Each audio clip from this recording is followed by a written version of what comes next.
was doing like he works with Johnson and Johnson. He does like he designs surgical tools, Of course. and so they're having like this meeting or whatever, and so this woman's speaking, and just behind her walks some nude guy, and since it's a corporate meeting, no one just ignores it like it never happened, didn't see it. Yeah, so. Well, that video brought up ethical questions. Like, Zoom records everything. So the person who was probably just doing an audio thing didn't realize that her camera was on. She probably wasn't watching everybody. And then she makes a bit of a fool of herself. And, the public at large enjoys it. But then you start thinking, is that ethical to release that? I mean, it seems... Yeah, terribly invasive. Yeah, like not even the woman who was speaking, but like in this instance where the guy was just walking through his house, no fault of his own, happened to be naked. Yeah. And everyone... Well, he wasn't part of the meeting, was he? No, he was... He just enjoys nudity. Yeah, I mean, it's his house. Like, if he gets out of the shower, he can walk around naked as much as he wants, That's right. He's in the private. He's part of the landed gentry. He's a landowner. Yes. He owns a home, and he's a lord inside of his that manor. home, yeah, he's a lord of his manor. He can do whatever he wants, and that includes titillating nudity. So are you ready to do this, or are we doing it? Is this how these things start? We do it. I usually do like a little intro, but very you want to do it? We get some random conversation ahead of time, just because that's what we're interested. Well, you can do whatever you want. Everything I say, you may feel free to edit and use for whatever purposes you want, with the exception of putting, my voice behind some sort of like Hitler thing, Yeah, we don't pretty much edit. Like we're pretty, we take out like the lip smacks, and if anyone does anything that could probably get us for libel or slander or anything like that. But other than that, right. What if I just start playing music that I don't own the copyright to? Oh, that's fine. You don't care?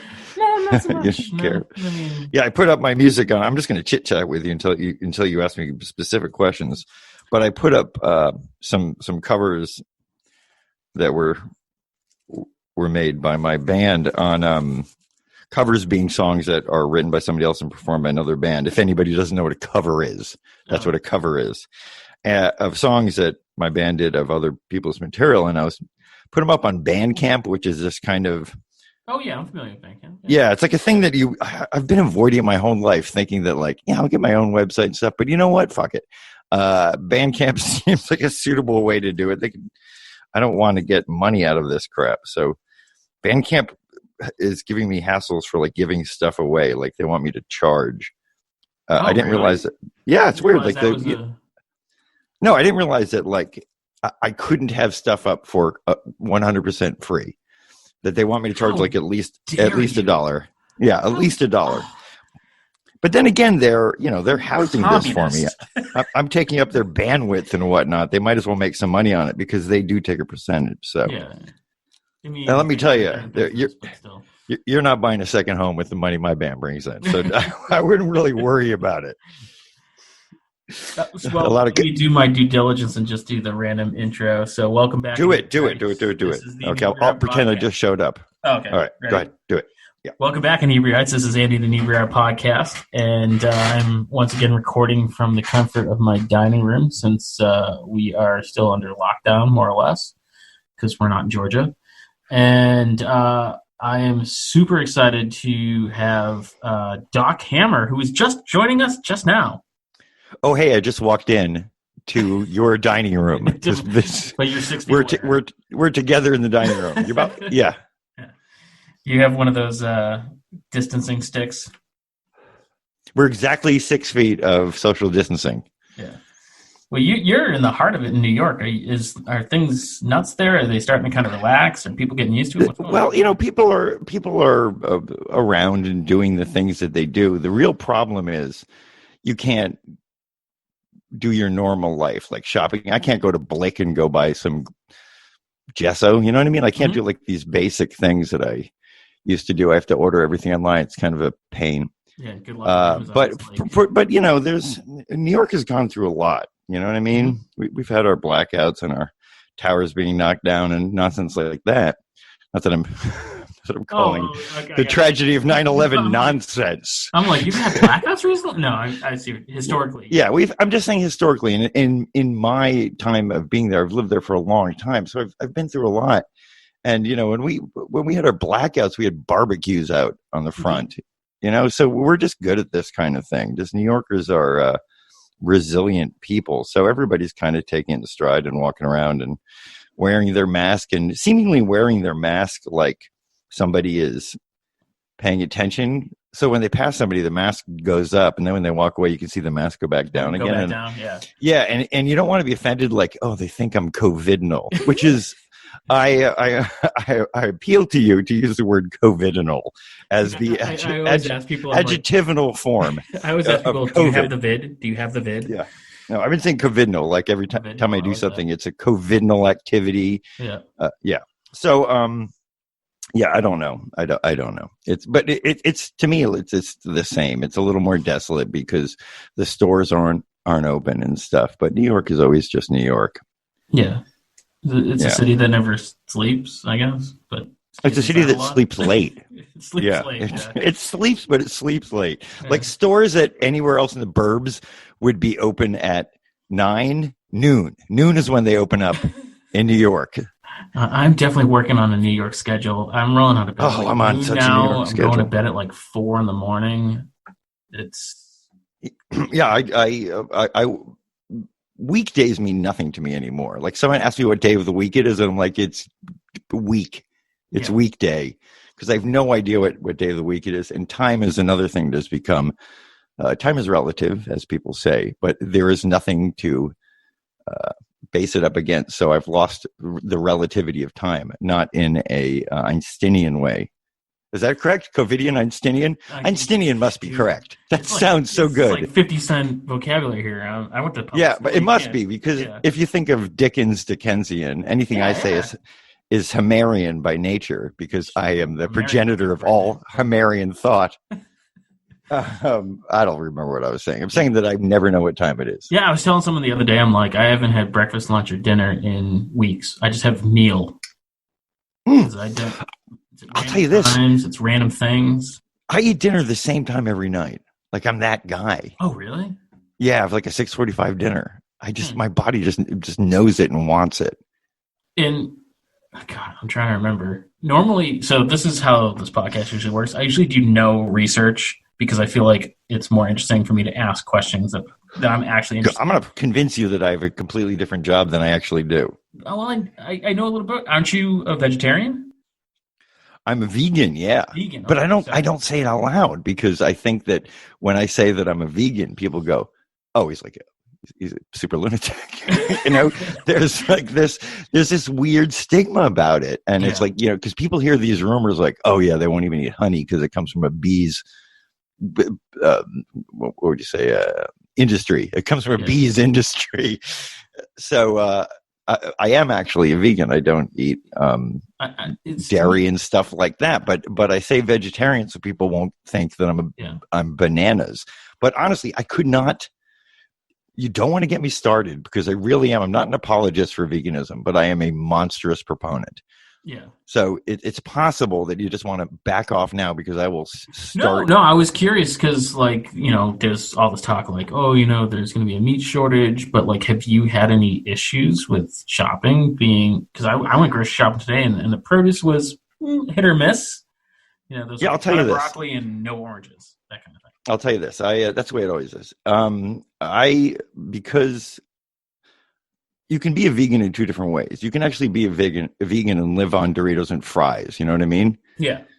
There are unhealthy vegans out there. Veganism isn't an indicator of a healthy diet. But I am one of those vegans that lives entirely on like vegetables and stuff. Like I eat what would be considered crazy good.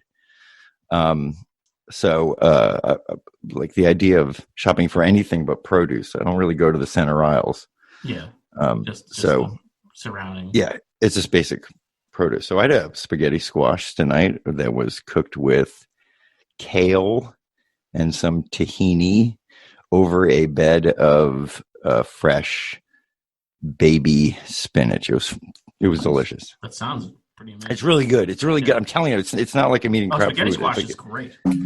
It can be if you spice it. Being a vegan is all about learning how to spice things, because if you don't, everything tastes like lawn. You know what I mean? It just has this like lawn flavor to it, which you get really used to. Like it's amazing what we can get used to as just the human animal. And I remember when I became like a super vegan, like just really just fresh vegetables and eating that kind of way. It took a year before I stopped craving crap. Yeah. You know what I mean? Like just a full year. And then what happens is all your taste buds are all changed. So when you smell pizza, which used to be like the greatest food that was ever invented. I mean, it's fucking pizza, right? Yeah. It's great. But now when I smell pizza, it stinks. It smells like an open cold can of SpaghettiOs. Really? Yeah. No, I would not lie to you. Yeah. Yeah. That happens if you really dig in and go like, because when people diet, they figure this is what I do. I'll change what I eat till I hit my goal. Oh, and then go right back to what they were doing. Yeah, and then I'll go back to what I'm eating again. But you can't do that. All diets are really based on changing your diet eternally. Mm-hmm. And I'm not doing this to stay thin. I'm doing it just because I'm a fucking lunatic. I mean, I think I might actually be the vegan that people fear, the one who's like super into it. I just don't want to appear that way. Well, it's one of those, the only vegans that I find tough to deal with are new vegans. Yeah, why is that? Because they're overly aggressive. Yeah, because they just invented it. Yeah, they think that they found the coolest thing. Yeah. So that's a little much. Well, I mean, they're basic facts. I mean, it's not sustainable for our planet to live off other animals. It just isn't. We're growing food to feed an animal that gives us less nutrients. It's mathematically stupid, and it's not that good for you. You're not walking out in your backyard and killing the animal. These are animals that are slaughtered in the worst conditions. Well, if you do, I mean, that's one of those things. If someone goes, "Would you eat meat?" and I'm like, if I went in the backyard, killed a squirrel, and stewed it up, I might eat it. You know what I mean? It's like let me ask you kind of. I don't know how we ended up here, but this is normal for our podcast. We just end up where we end up. That's fine. I was listening to a podcast the other day. I can't remember whose it was, but they were talking about clean meat. Yeah. Would you consider that, or is that still kind of? There's no such thing. Look, meat's just not good for you. Yeah. If you look at, I just mean because it's. All right, let me be that. I'm going to be that douchey guy for 3 seconds here. It's like there's just no reason for us to eat meat. And I know people think that we have incisors, therefore we're carnivorous. We just don't. If you look at a gorilla's incisors, they're formidable, they're terrifying, and they're real fangs. Mm-hmm. Gorillas don't eat any meat. They're completely vegetarian. And that's more what we're related to. And all carnivores, all of them have a jaw that doesn't go side to side. It goes straight up and down. Mm-hmm. They're locking jaws. Ours goes side to side. We also have the clearest molars for chewing up things that aren't tough. Like we don't really have sharp teeth. We have the teeth of a cow, for God's sake. So we're vegetarians, and we learned to eat meat as a species because things get cold, or if you're living up in the north, you have to live on nothing but fats, and that's why ketosis is something that our body will go into, which is something that I wouldn't advise. It's probably terrible for your heart. That's pretty much the whole thing it does with these low carb diets, puts their body. Yeah, these keto diets. And also the thing about protein is, if people are going to go like, where do you get your protein? They got to do some like modern protein research. There's something about information where it takes about 100 years before we get it, right? And protein was discovered in like around 1830, right? It was like the first, super amino acid. So they named it protein, which is like the most important thing. And it's just not. We've now learned a lot about protein, and we realize it's in everything. I mean, there's protein in a cardboard box. There's protein in spinach. Matter of fact, spinach per calorie has as much protein as beef. It just does. Facts, my friend, facts. So you don't have to go worried about like, we need nuts and stuff, and we're over proteinated. Proteinated. There's another. Proteinated? I'm just crapping out these adjectival forms of nouns. We're going to go to the dictionary by the time we're done. Yeah. So we just don't need the kind of protein. You know what? Last time somebody had a protein deficiency is when they were starving to death. That's when you have protein deficiencies. Nobody has protein deficiencies. Something that never happens. People are worried about, do I get enough protein? What we do have is a lot of people with a fiber deficiency. So people should be eating more fresh vegetables and things like that. There you go. I've said my piece, and anybody who's still with us can deal with it. And if you like your meat, eat your meat while I won't totally disagree with you. Every day when I was working every day, I had a salad for lunch every day, and since not having a salad every day for lunch, I've noticed a distinct difference in the fiber end of my diet. Yeah, I'm telling you, man, when I was in the hospital, they just don't know what a vegetarian is. It's like all hospitals are in Texas, apparently. They just cannot handle it. And they used to give me this is a slightly tangential, but they used to bring me, I'm laying there and they would bring me this like fruit salad, which was like, I'm not joking with you. It was 2 pineapple slices with cherries in the middle, right?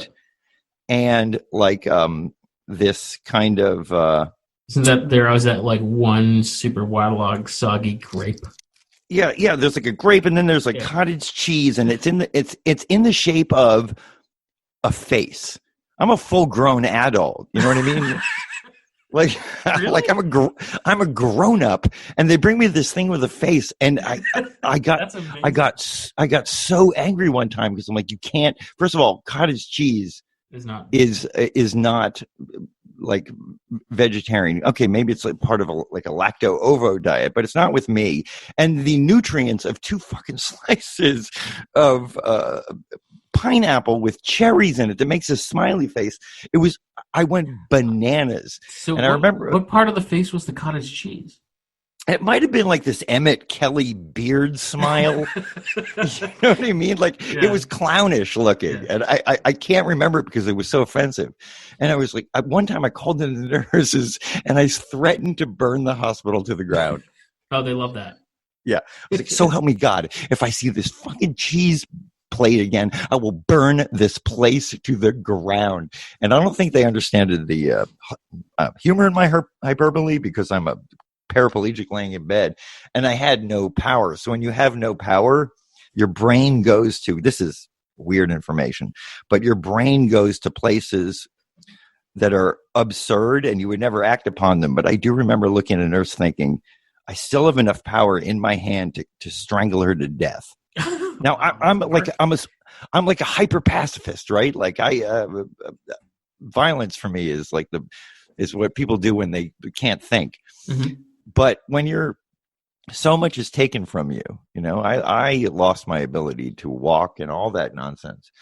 So this was fairly recently, right? This is like 2 years ago. I don't know. I don't remember times, but I'm still pretty fucked up, but I nothing like I was before. And God, yeah, I just remember thinking like, how could I get any power and control? It's something strange. I mean, I've gotten to the point where like a reassurance that you had some power. There's something that happens to you when you lose something. Yeah, it's like being stripped of your basic human rights, and you can't grasp it. And inside of that, your brain goes to weird places where you can assert your humanity again. And inside of that is just physical power, which is just gone. So you think like, what can I do? And it's nothing you'd ever act on, and it's nothing real. It's just this thing that pops in your head, like. It's hard to explain, and obviously I would never strangle a nurse. They were lovely people, but I was amazed, and I think going through this I was almost enjoying, not even almost, I was actually enjoying having this meta conversation with my self where I would notice myself thinking something, and then this higher self would go, that's a screwy thought. And yeah, you go to these like bizarre places and you learn a lot about yourself. It's absolutely life-changing in ways that go beyond like, now I can't get from point A to point B. It's everything you understood about yourself is completely different. And it's something that at this point, I remember laying in the hospital bed and at my darkest, lowest point, I was thinking, there must be a time machine where I can get back before this happened, and warned myself. What was it that happened? I honestly don't. I never speak about it, but I will say it was a bear attack. It was a bear attack. It was a bear attack. I was revenant. Grizzly or black bear? Or? It was grizzly. It was a Cub Scout. That counts, right? He's a Cub Scout. Yeah. Yeah. That's that counts. He had his bear badge. He didn't actually make wolf or bobcat. He had bear. Boy Scout, I don't remember who had the bear. Anyway, Cub Scouts were bears, I think. Cub Scouts had bears, Eagles, I think. They had bear, wolf, and bobcat. That's what Cub Scout, or unless that was Weeblo. Who cares? Weeblo, we will be loyal scouts. Weeblos. Is that what that means? That's it. That's exactly what it means. Holy shit, I learned something new today. I'm an ex Boy Scout. I went very far in BSA. I went to Explorer Scout. Ask me what goes after Explorer Scout. Eagle? Fireman or cop. Yeah. Like it's if you go past that, you're like, you just become a fireman or a cop. It's like it's pretty crazy. Whatever. Anyway, so yeah, so I what I was saying is at my lowest I was thinking I want a time machine, but now I'm at the point where I wouldn't change anything. I wouldn't say I like what happened to me, but I like what it helped me become, you know? There's so this you gain some insight into yourself. Jesus, yeah. Well, it's part of the hero's journey, and I'm not equating myself to a hero, but you know, we are our own heroes, and our personal mythology is important. If you sit on your ass all day, that's what your hero is. Somebody who sits on their ass all day. But mine fell into the precipice, you know, looked over the edge of bleakness and was able to come back damaged. I mean, that's one of the great arcs in the hero's story. That's the end of Act 2. Yeah, it's losing everything. Yeah. So in my hero story, you know, this is very important, or I can't be the great hero I paint myself out to do. So there you go. Anyway. So you make cartoons. I do. I make a TV show for Adult Swim called the Adventure Team Brothers. Yeah, that's how I discovered you. And I was talking to my producer today, and I'm like, you know, I'm very excited because I'm a big Venture Brothers fan. And I'm like, but no one, I wouldn't say your household name, no offense. I can tell you right now what you're going to say. Okay, and I'm going to tell you what my response is to it, because I have heard this literally thousands of times. See, I try not to do and that. It's why I love the Venture Brothers. Also, it's because I had a lot to do with it. So, of course, I love it because I'm a narcissist. Maybe. I don't know. So this is what everybody tells me in a line of hundreds of people. Okay. That they're the only person they know. I think I was going to say something different, but go ahead. Yeah. They're the only person they know that watches the show. They've turned some friends onto it. And they have a very deep connection of it, because everybody who watches it thinks they're the only people that watch it, and they're the only people that get it. And that's, to me, is magical. That's like being the Cocteau Twins. That's being Star Trek. That's being Buffy. That's having something that everybody taps into, yet they think they alone are the ones that tap into it. And it's I was the friend that got turned on to it. You were turned on. Yeah, you're the turned on friend. Yeah, I was a turned on friend who were like, you should check this out. I'm like, what is it? And I can tell you the moment tag sale you're it, I was like, oh crap, this is great. That was a show engineered to do that, by the way. It was engineered to do that for the network. Oh, really? The story, I've told this story a million times, but I'll tell it again. We had Jackson and I were supposed to write episode 8. That was going to be an episode called I don't remember. It's a pirate episode. You remember the pirate episode where oh yeah, Hank Brock's tied up, and it's all the Bowie reference. Season 1 with the Bowie intro, right? Yeah. Yep. Okay, sure. That episode. So Jackson was my partner who writes the show with me. Was busy doing something, so I wrote it all myself. And Jackson read. He's like, yeah, this is great. So we send the script to the network, and we get one of those calls from the higher ups. They're in Georgia, by the way. That is kind of like, yeah, well, they can't all be winners. So, just wow, really? I don't know, do a punch up and like move on. This will be one of the phone-ins, and I'm dying because I'm like, this. I really like this script. So it's like, so I'm like, what's wrong with this script? And like, you take your only good character, Brock, and then you tie him up the whole episode. I'm like, well, yeah, but he's teaching like this pubescent kid how to kill, right, through his watch. Like, isn't that? Right. Yeah, because isn't that the scene where like Hank is like, oh, and he's gonna sleep, and he's like, sure, yeah, he's gonna sleep. Yeah. Yeah. No, he's dead. So I will keep breaking into my Warburton. It's like a 93% good Warburton. Anyway, so they hated it. And now I felt like completely defeated. Like, oh, I suck. I'm a bad writer. And Jackson goes, all right, I'll do a punch up. And all Jackson did is include a scene where Brock got a guy's hand up his ass, and then Brock spun around and knocked people over. That was it. Yeah. That's it. That was like, well, throwing them a bone. We Jackson and I used to call it pissing on a mummy. Like, oh, they just want us to piss on a mummy and that'll be fine. So he did that, and we figured it was fine. We cut out some of my very long doc speeches, which I had, it was too long. And then we just figured the episode sucked. So I went away to write another episode, and I'm like, you know what I'm going to do? It's going to be wall to wall, jokey joke, laughs, world building stuff. So I wrote Tag Sale You're It, right? To just prove to the network that we can be the thing they want. We can actually be a funny show with world building and all that kind of nonsense. So time goes by, and then we get a working version of the pirate episode, and it's just a work print, which means it's just a loose edit with no sound effects, no music, and you just put the dialogue in place so you get a runtime. And it's what's like an editing slug. Mm-hmm. And we send it to the network so they can know what we're up to. And they call us up, and they're like, that's my favorite episode. That is great. That is great. You know what, guys, boys, I'm wrong. Like, I'm just wrong. I don't know what you're doing. I read those scripts, and they don't sound funny. And then you make the episode. It's hilarious. I didn't even know it was a work print. I thought it was a completed episode. That was great. So that episode of him not getting our script, mm-hmm. but getting the episode when it was finished, they got off our back for 12 years. Like, they never bothered us again. They just figured, we know what we're doing more than they do.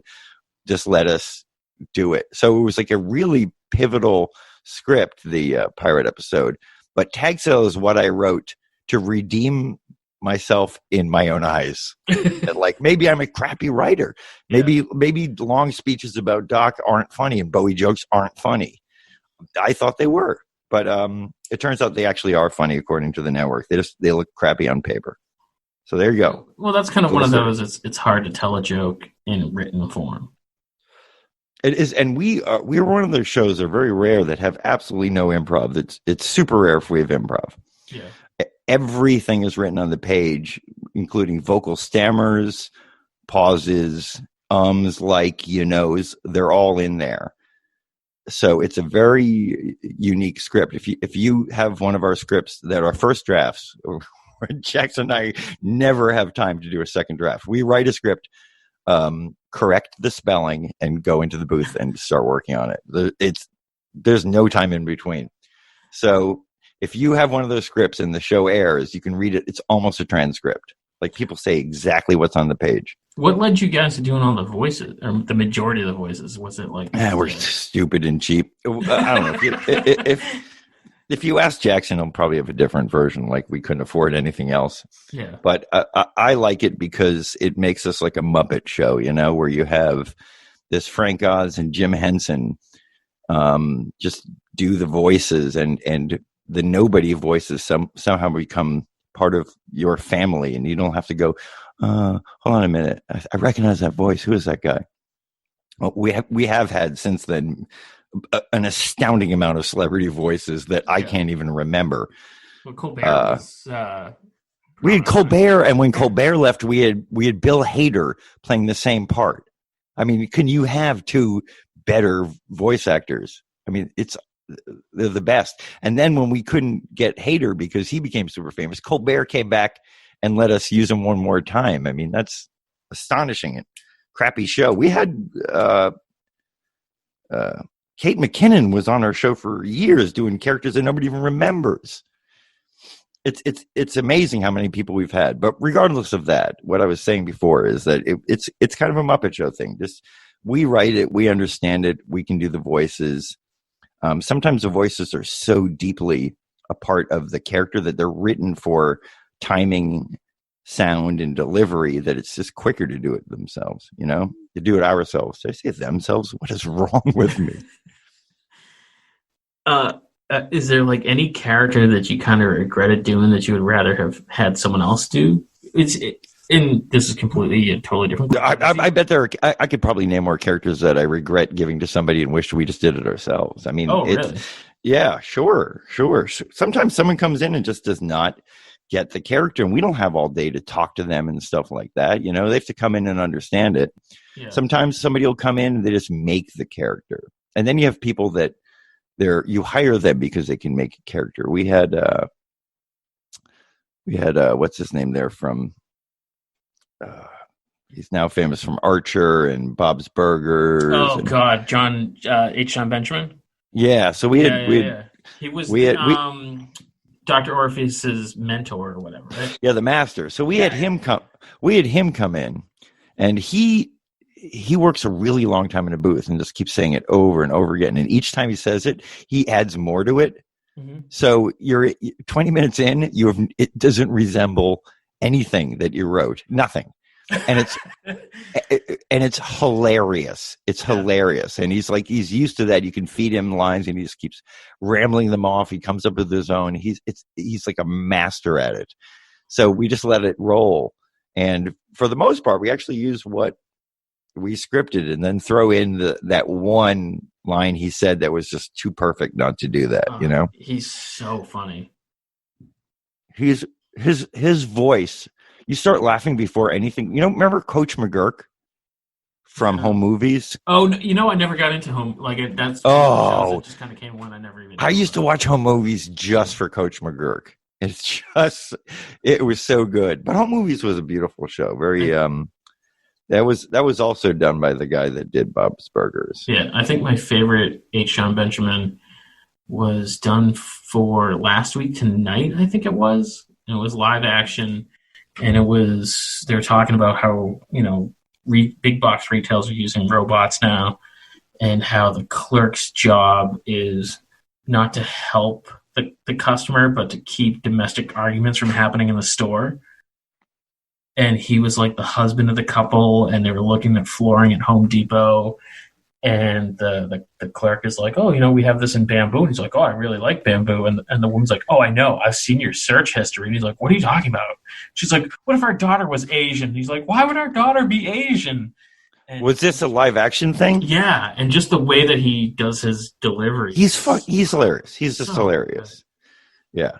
And he was on for, I think we used him a few times, but he wasn't like cast. He's so busy, you know what I mean? Like he just gets a lot of work, and he should be getting a lot of work. He's got a great voice. So how do you guys even start? I mean, I feel like a lot of your episodes are reminiscent of, old 1970s, 1980s cartoons. You had your Scooby-Doo episode. And it's funny because a lot of our show is whatever you want it to be. I've honestly had my show described to me so many different ways, and people take out of it what they're walking into it with.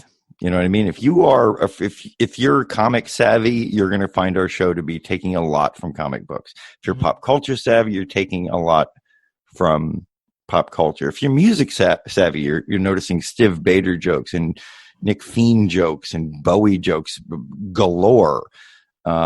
So But you're there's really art taking references, and I mean, there's loads. deep cut art references, Yeah. quiet art references. We had a episode take place in the Frick that centered around Whistler's painting of Robert de Montesquieu, and we had an episode where Phantom Limb was trying to pawn off A all the painting that was works. stolen from the Elizabeth Gardner Museum. Yeah, like Yeah, all of yeah, them are on yeah, the wall. They're yeah. all there. Like I think he's trying to get rid of maybe either Rembrandt's Christ on the Sea of Galilee or maybe one of the Vermeers. I don't remember, but like those were all a part of the Gardner heist. Yeah. And Phantom's Limb explanation still kills me because it was like Mona Lisa's tiny. It's famous because it was stolen. This is stolen and bigger. Yeah, this is totally bigger. She has just smile like a horse. Yeah. It is the Mona Lisa is, people hold it up as the great pinnacle of art, and I'm sure you've seen like a better painting in your life. You know what I mean? Yeah. You just have. Mona Lisa is not the best painting in the world. I would throw out the Ghent altarpiece is a much better work. it's a nearly flawless piece of oil painting. The reason why the Mona Lisa is famous is because it was stolen. And Right. when it was returned, it was in the papers. There was a line around the block. Everybody found out about it, and it became a famous painting. Mm-hmm. Not a great painting, a famous painting. And then we forget that it was stolen, and we just know Mona Lisa, great painting. Equals famous. Yeah. Yeah. They just know great painting. They have no idea why it's a great painting. They just know that it's a great painting, and therefore they just trust it. People should, I'm not going to say what people should do, but I call for a shift in art. You know what I mean? That's my real, if you want to get me steaming, talk to me about art, because I get fuming. I think what happened to art in the 50s and 60s is a gigantic disservice to art. It's funny because a lot of what we do locally is we help artists get their art out on display. We hang art for local businesses and try to help them move pieces. And a lot of times people are like, well, I don't know what to charge for my art, blah, blah. I'm like, well, charge what you feel comfortable. And then, they always start talking about like, oh, well, Rembrandt's and this, and I'm like, that's all money laundering. It's all money laundering. No, you're bringing up the wrong people. Not Rembrandt, and you are 100%. You're 100% correct. The art market today is all money laundering. It is pure tax evasion. Yeah. And the people that buy art, but you got to start dropping names like Kastabi and stuff like that. You can't talk about. Rembrandt. Rembrandts don't even exist. I mean, they're all found. They're in museums. Nobody's pulling Rembrandts out of drawers anymore. Yeah. And the Met ain't gonna have a garage sale, so don't worry about Rembrandt. It's really there is today's contemporary art is entirely ugly pieces of art. They're ugly. Show me one massive painting. We're not talking about bananas taped to walls here. Although, fine, handle it if you want. I mean, that also brought in enough ridiculous money to get a piece of paper that says that you can now tape a banana to a wall and call it up. Who gives a fuck? It's a nightmare. But all these terrible looking pieces of art that are happening now, with like the Damien Hirsts and all the way down, is complete money laundering. The people that buy them don't care about them. They have agents that tell them what to buy. They're looking for a place to basically flip artwork. Yeah. Where you buy a piece, hang on to it, get rid of it. It has nothing to do with liking art. It's like the 1990s in comic books. Yeah, it's a nightmare. It's a nightmare, and all that came about from a hyper liberal idea of what art is. And I don't want to sound like an old fart, but this is what I'm actually preaching is very new concept. So it's not old fartism, although it's mildly conservative. That this whole nonsense of constantly questioning what is art. You know what I mean? That this like, well, what is art? Art can be anything. It's preposterous. It's as dumb as like, say we're all bird watchers. Okay. This is an analogous situation. We're all bird watchers. People have been bird watching for years. And suddenly somebody goes, look, what is bird watching? You know what I mean? I think we're here in a box, and what is bird watching? So one guy goes and he lights his garage on fire, and he goes, "Is this bird watching?" And everybody goes, "Yeah, that's bird watching," right? So they all kind of go into that, and everybody's doing all this weird bird watching, which have other names prior to that. In this case, arson is what that is. That's actually called arson. So everybody's doing that, and they're doing all these things. And years later, somebody like me goes, "What is it called when you look at birds through binoculars? What do we call that?" Because it isn't bird watching. See what I'm saying here? Yeah. That we have lost the plot for what is art so bad that to create art is absurd. It's fucking ridiculous if we do it under the nomenclature of today. And then we throw out these words like modern art, contemporary art. When you name your movement modern art, where do you fucking go from there? You really postmodernism, postmodernism? Really? Is that what they're going to do? Because people got to get it through their heads that modern art is not. Modern art's from it's early mid 20th century art. You know what I mean? Mm-hmm. Modern art is 100 years old. Right. The modernist movement is old. It's an antique movement. We're at a piece of, like, an object you could buy in a store. You could label it safely as antique, not even vintage. This is an antique object. So the idea that we haven't moved past this blows my mind. I look at art today. I look at art, contemporary art, not in the sense of the contemporary art as a movement, but art being produced today, and my head explodes with how antique it looks. It all looks like this nonsense from this 50s, 60s, and a little bit of the 70s. I've seen no movement, zero. And this opening the doors of things where I don't know, I'm fuming just thinking about it. It's not that we should shut down the doors. It's artists should start going, it's okay to create craft. It's okay to give a shit. It's okay to say something. The things that art pieces say today are so monumentally absurd. You know what I mean? They're pieces of nonsense with very long names mm-hmm. that mean almost nothing. And as far as conceptual art goes, I hate all of it. And I used to, when I was younger, I didn't want to say that because it would piss people off. Yeah. I am now legally old enough to not give a rat's ass if I piss somebody off. To not give a rat's ass. Well, one, you can't be out there in the dating scene because nobody's ever going to get any kind of attention sexually when they go, I hate all contemporary art. Hate it. You know what I mean? Like, yeah.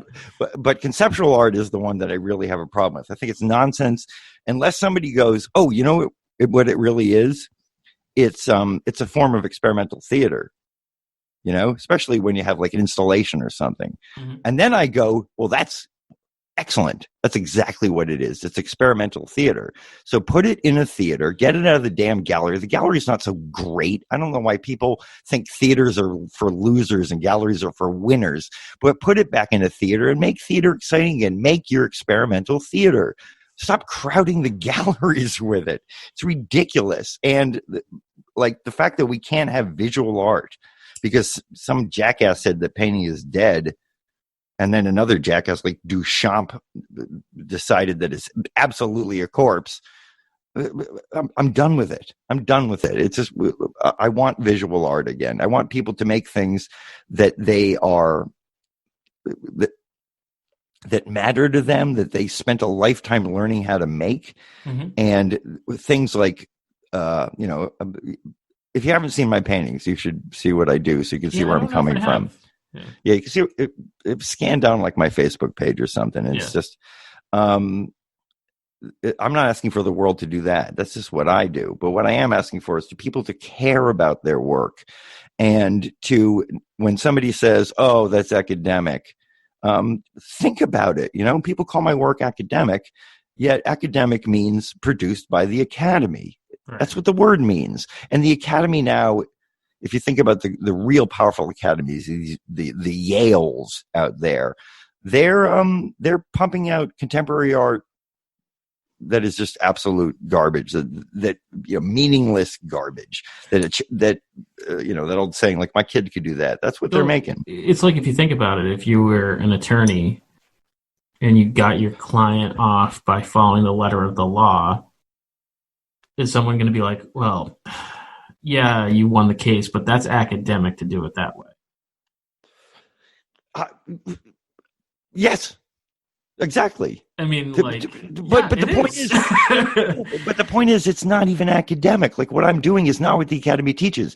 It is, by its nature, against the Academy. It is rebellion by definition, because nobody in the Academy does this. They can't. They won't.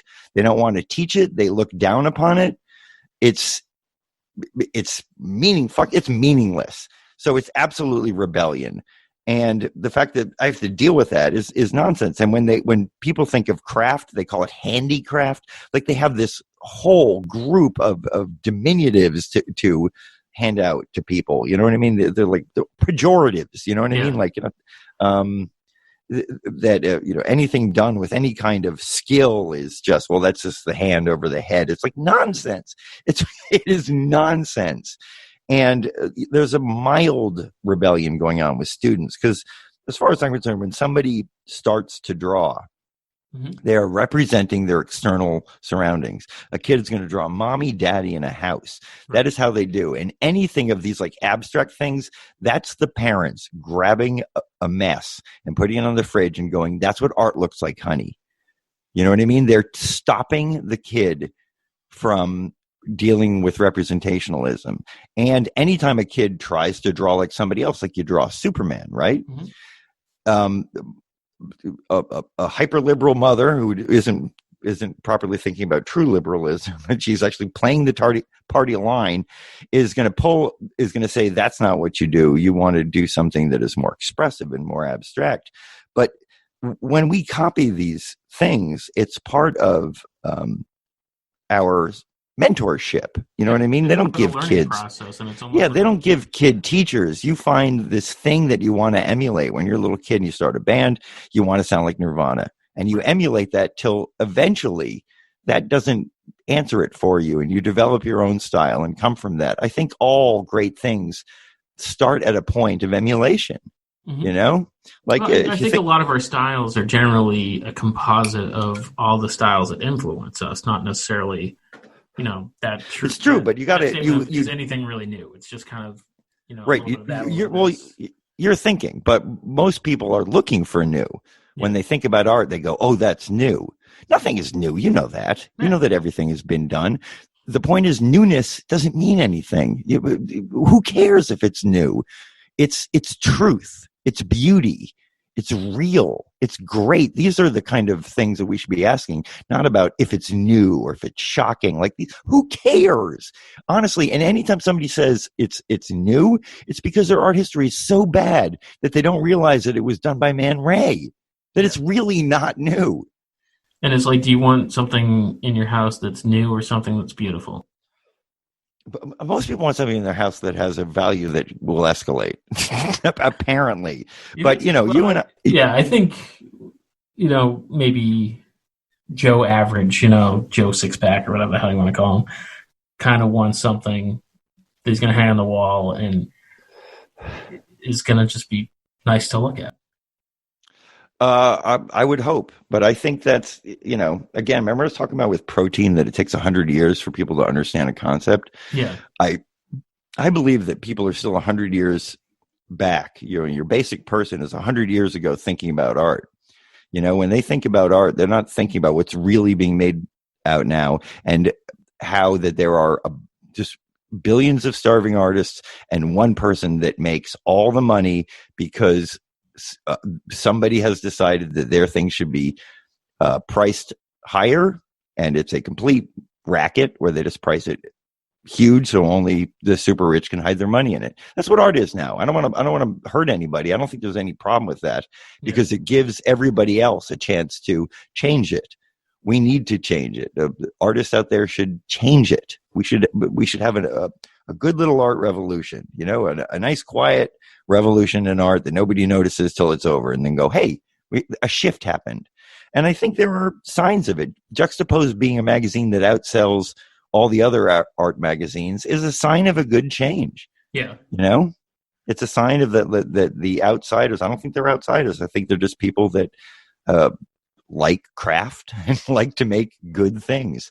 I think they've kind of crawled up their own butts a little bit and have just become a bunch of Mark Ryden clones, but that's going to happen when somebody's that good. Are you this angry about the music industry, or because you're also let me tell you about I'm angry about everything. Okay. I'm the oldest angry young man. So the music industry, to get off your lawn.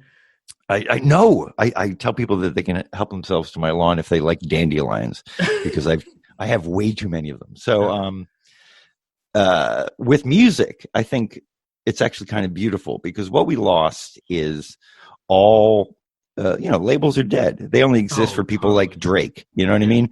They exist for these like giant products that people will. Pop music is always for to sell you some already prepackaged product, like Drake. Yeah, it's Pepsi. Drake is Pepsi.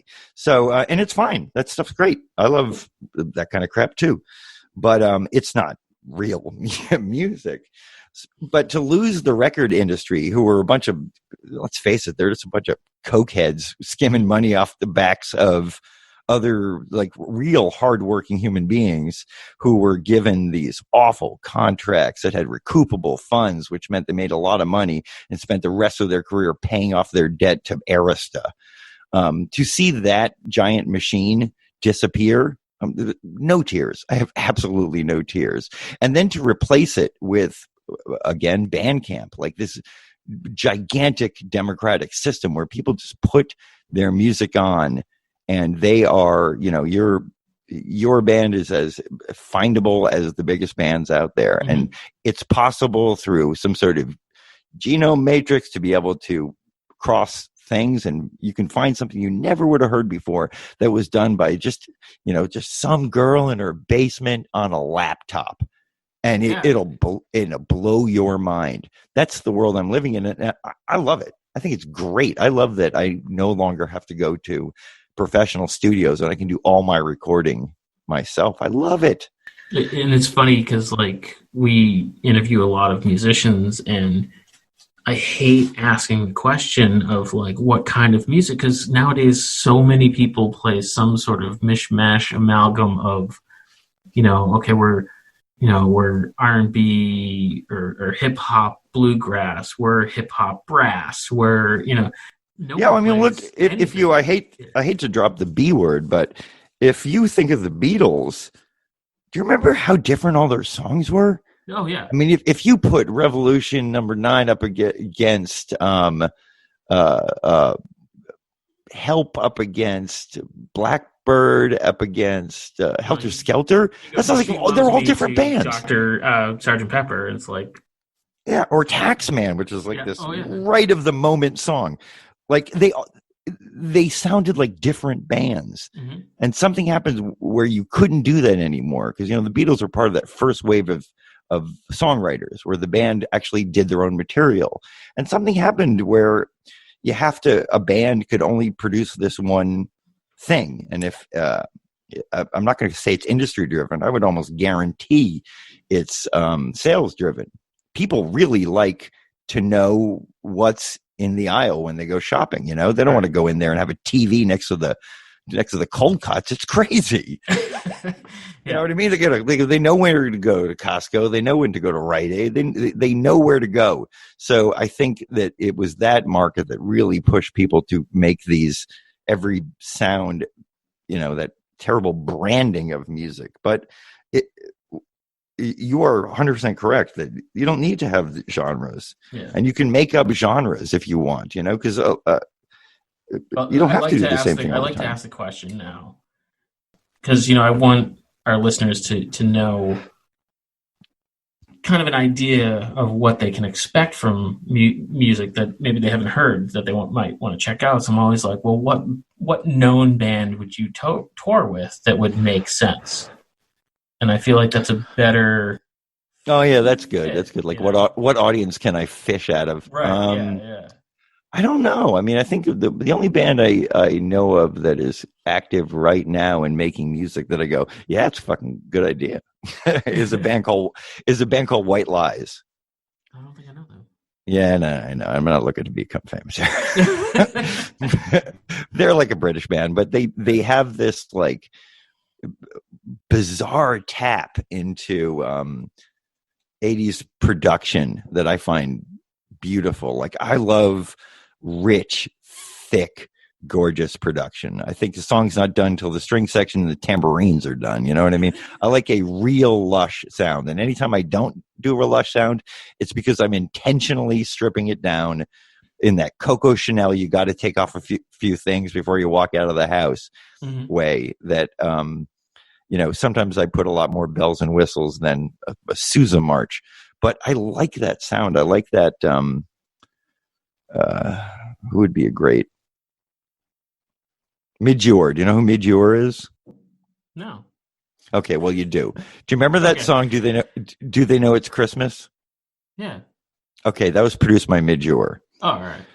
And he was in a band called Ultravox. He was the second singer for Ultravox. He did some stuff with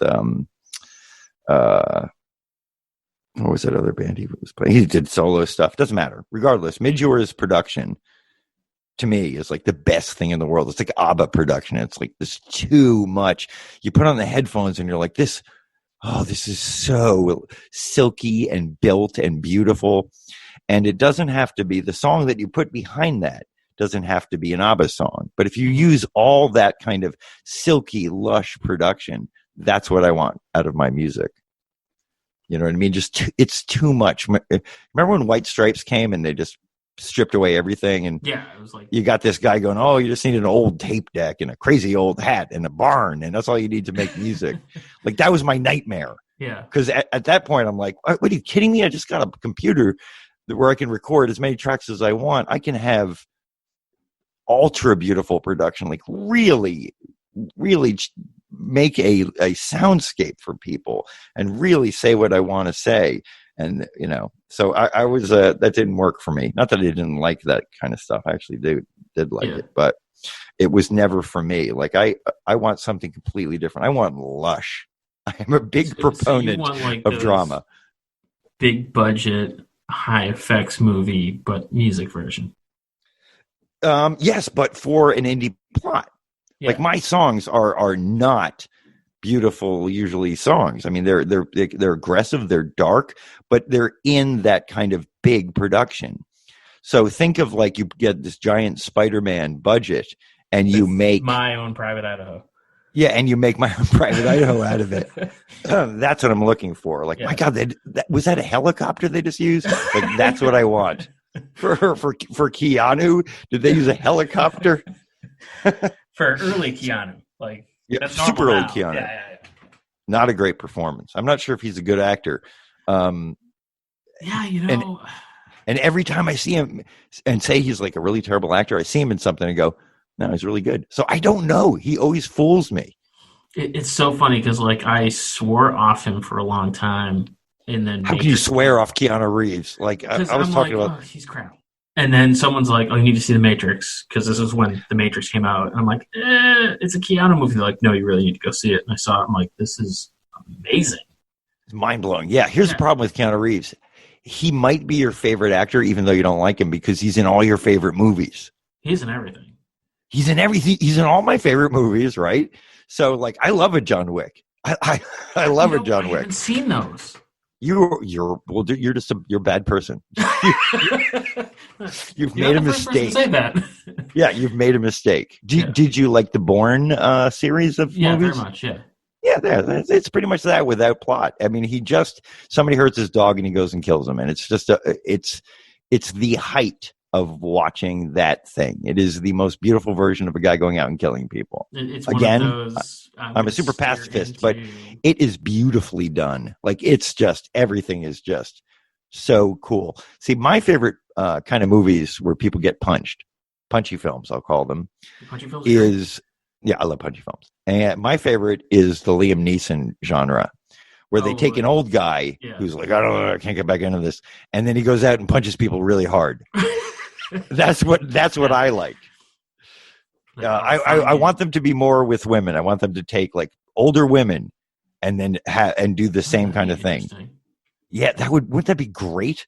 Yeah. Like the last thing you'd expect is where this like 60, close to 70-year-old woman. What? I said Republicans would hate it.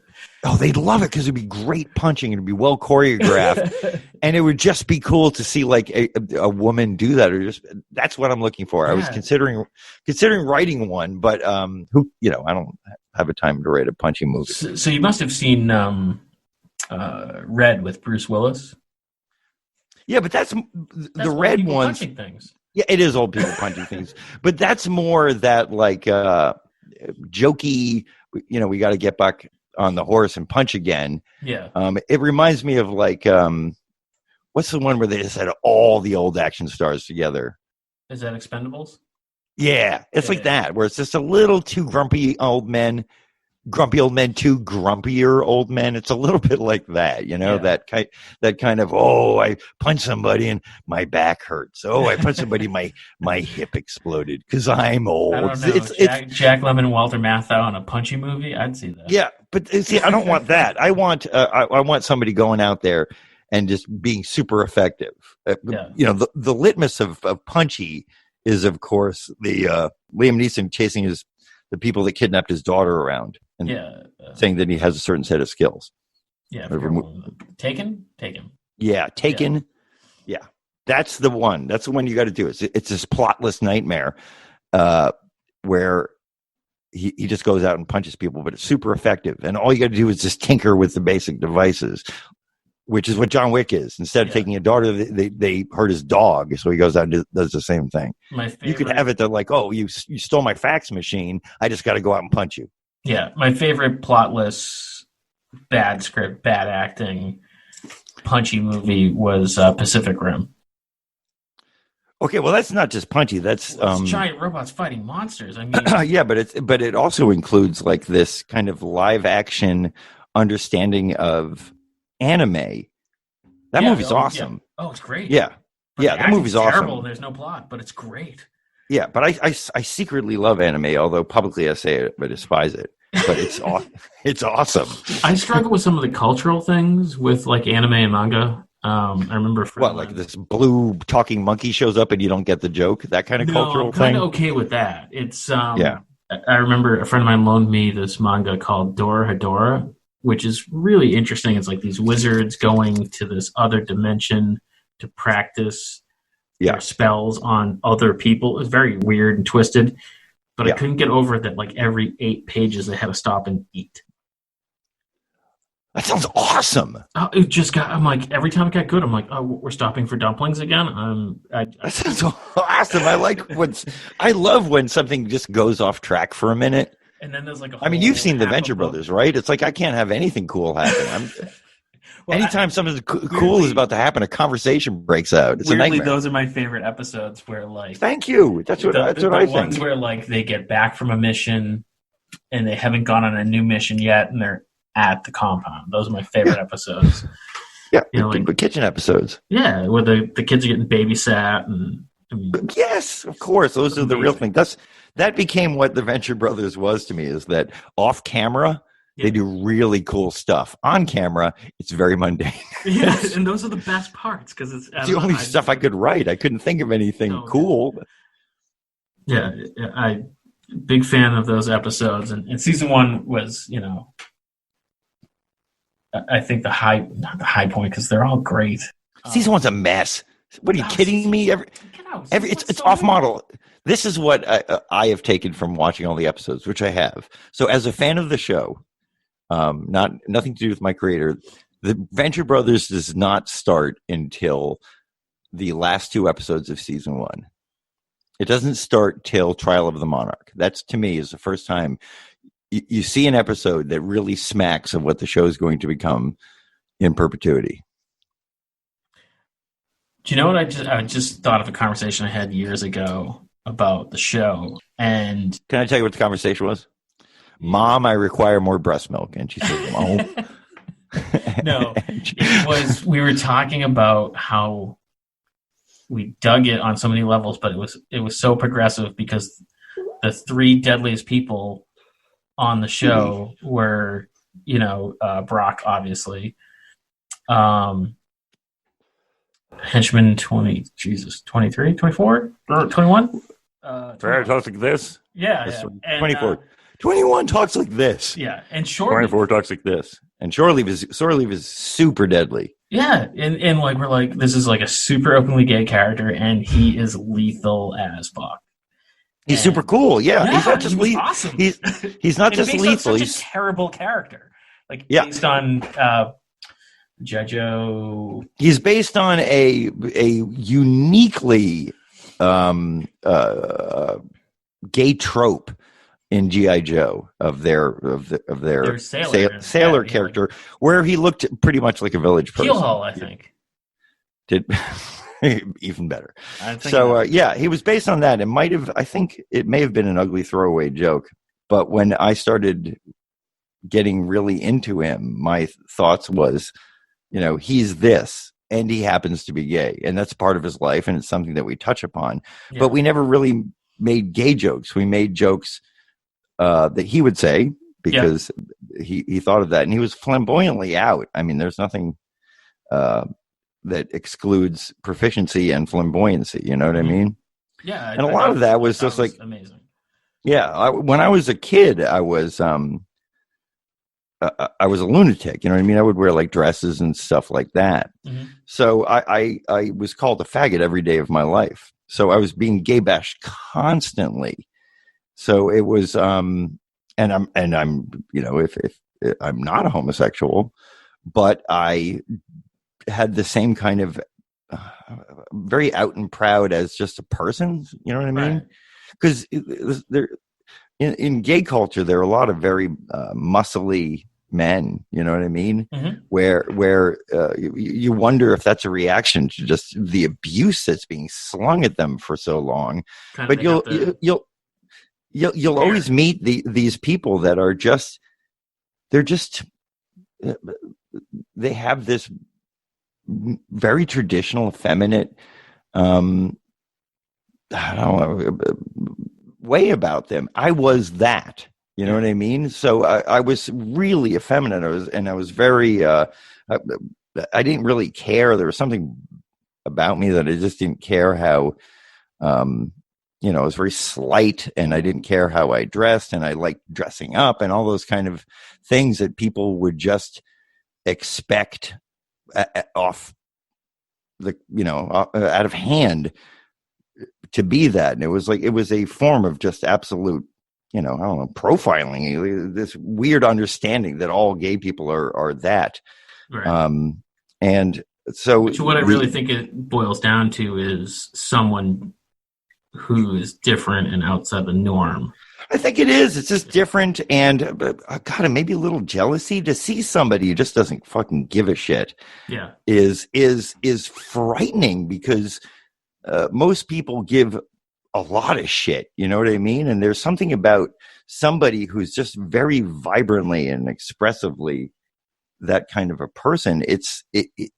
When something is so perfect and beautiful, your first response is, if I can't eat it or kill it, I don't know what to do with it. Mm-hmm. You know what I mean? When people, anything good, well, watch a handsome man walk down the street and have guys just rip him apart, because it's jealousy, you know? Yeah. Oh yeah. It's this weird thing that we do, that we just get, any kind of, people that show an exceptional behavior are just immediately put into this terrible feeling of shame, you know? And I feel like it's even just a level of, on any level of success, where people who are too lazy or don't have that motivation or lack something to strive for success will try to drag you down, because they don't want it's more of a reflection on them being like, oh, I can't achieve X, and he's trying to, so I'm going to try and keep him on my level so I don't feel bad. Yeah, I don't know. I think about it a lot. The one I always think about is, you remember how you had this favorite band when you were younger, Mm-hmm. and they, you loved them, and they put out a record that you didn't connect with immediately, and your thoughts were just, oh my god, it's such a sellout, it's such crap. Oh yeah. Yeah, yeah, and then you go back and revisit it a decade later, and you can't even find a difference between that and the stuff you're listening to previously. Right. It just wasn't. You know what I mean? Yeah. Yeah. You're like, oh, someone's the same. Like, well, what was I bristling against? And that's an aspect of that we expect so much from things. It's an aspect of celebrity too. If you expect something from somebody and they deliver something else that could be wonderful, if it's not what you wanted, it's just absolute crap, and you have no problem saying it out loud. You know what I mean? And I always found that fascinating, especially with actors. And the one that jumps to mind is Ben Affleck, who I think is a pretty decent actor. Not the best, but decent.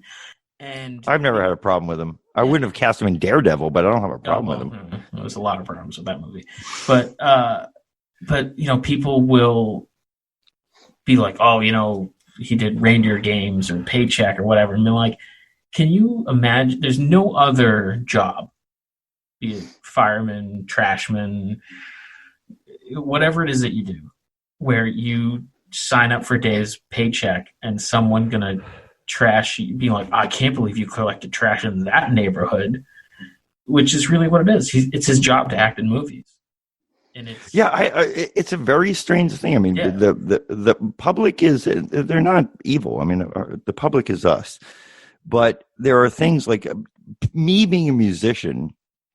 I have posted, worked on songs so much. The name of my band is Weep.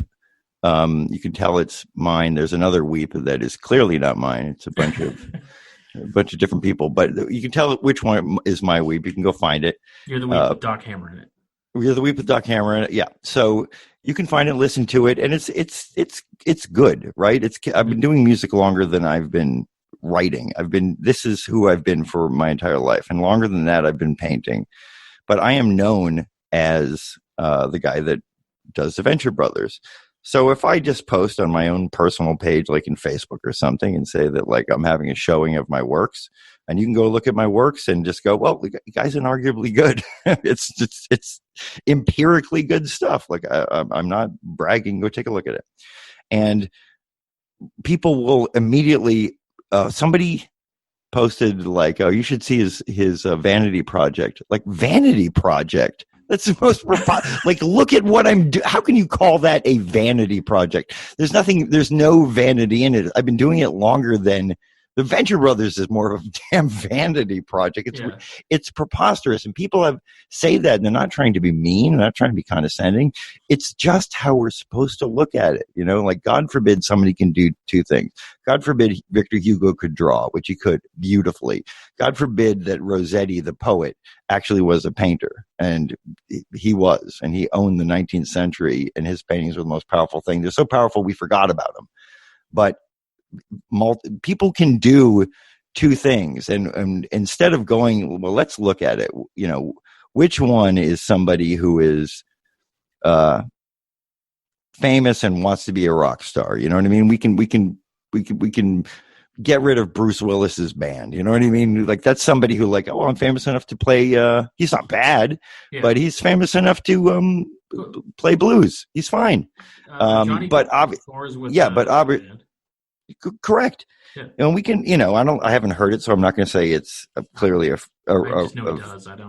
a famous guy doing that. But there are some that are good at two things. It just happens, or three. It happens. So when people, I've had people on my page have no problem going, that's great, but get back to Venture Brothers. Like, what? What are you doing? You're not my mother or my agent. That's like preposterous things to do when I'm trying to, be a human being that makes different things. And I want people to go look at them and go, really? Can you really call this vanity project? Like, my band does not sound like a vanity project. We're not out there doing covers of Led Zeppelin. It's stuff that I've been doing long before I ever became a writer. And it's a preposterous, but I forgive them because that's just how we're taught. And for the most part, there are these celebrities that make these terrible, terrible drawings and paintings, and they sell them because people want them for the autograph, and they're just an extended form of autograph, you know? That is not what I do. And I stopped signing my paintings. So for that reason, because you don't get an autograph when you're done. And let me tell you, if you can copy my paintings, like if you're that good, you are not going to copy my paintings. It's like, oh man, I'm just good enough to make an unsellable Doc Hammer. Like, nope, nobody's going to do it. It's ridiculous. That's so. I'm not worried about anybody. Doc Hammer counterfeit out there. Yeah, no, it's impossible. Who would ever do it? If you could paint like that, you would not be doing what I do. I do this like weird repetition. It's a whole thing. Maybe one day I'll talk to you about it, but it's a whole thing. Yeah. I gotta go. I'm not going anywhere. Just give me a second. Oh, sure. You don't even have to edit this out. Just leave it as I go roam across the house. Oops. Is this the part where you shouldn't be on camera because you're like walking to the can or something?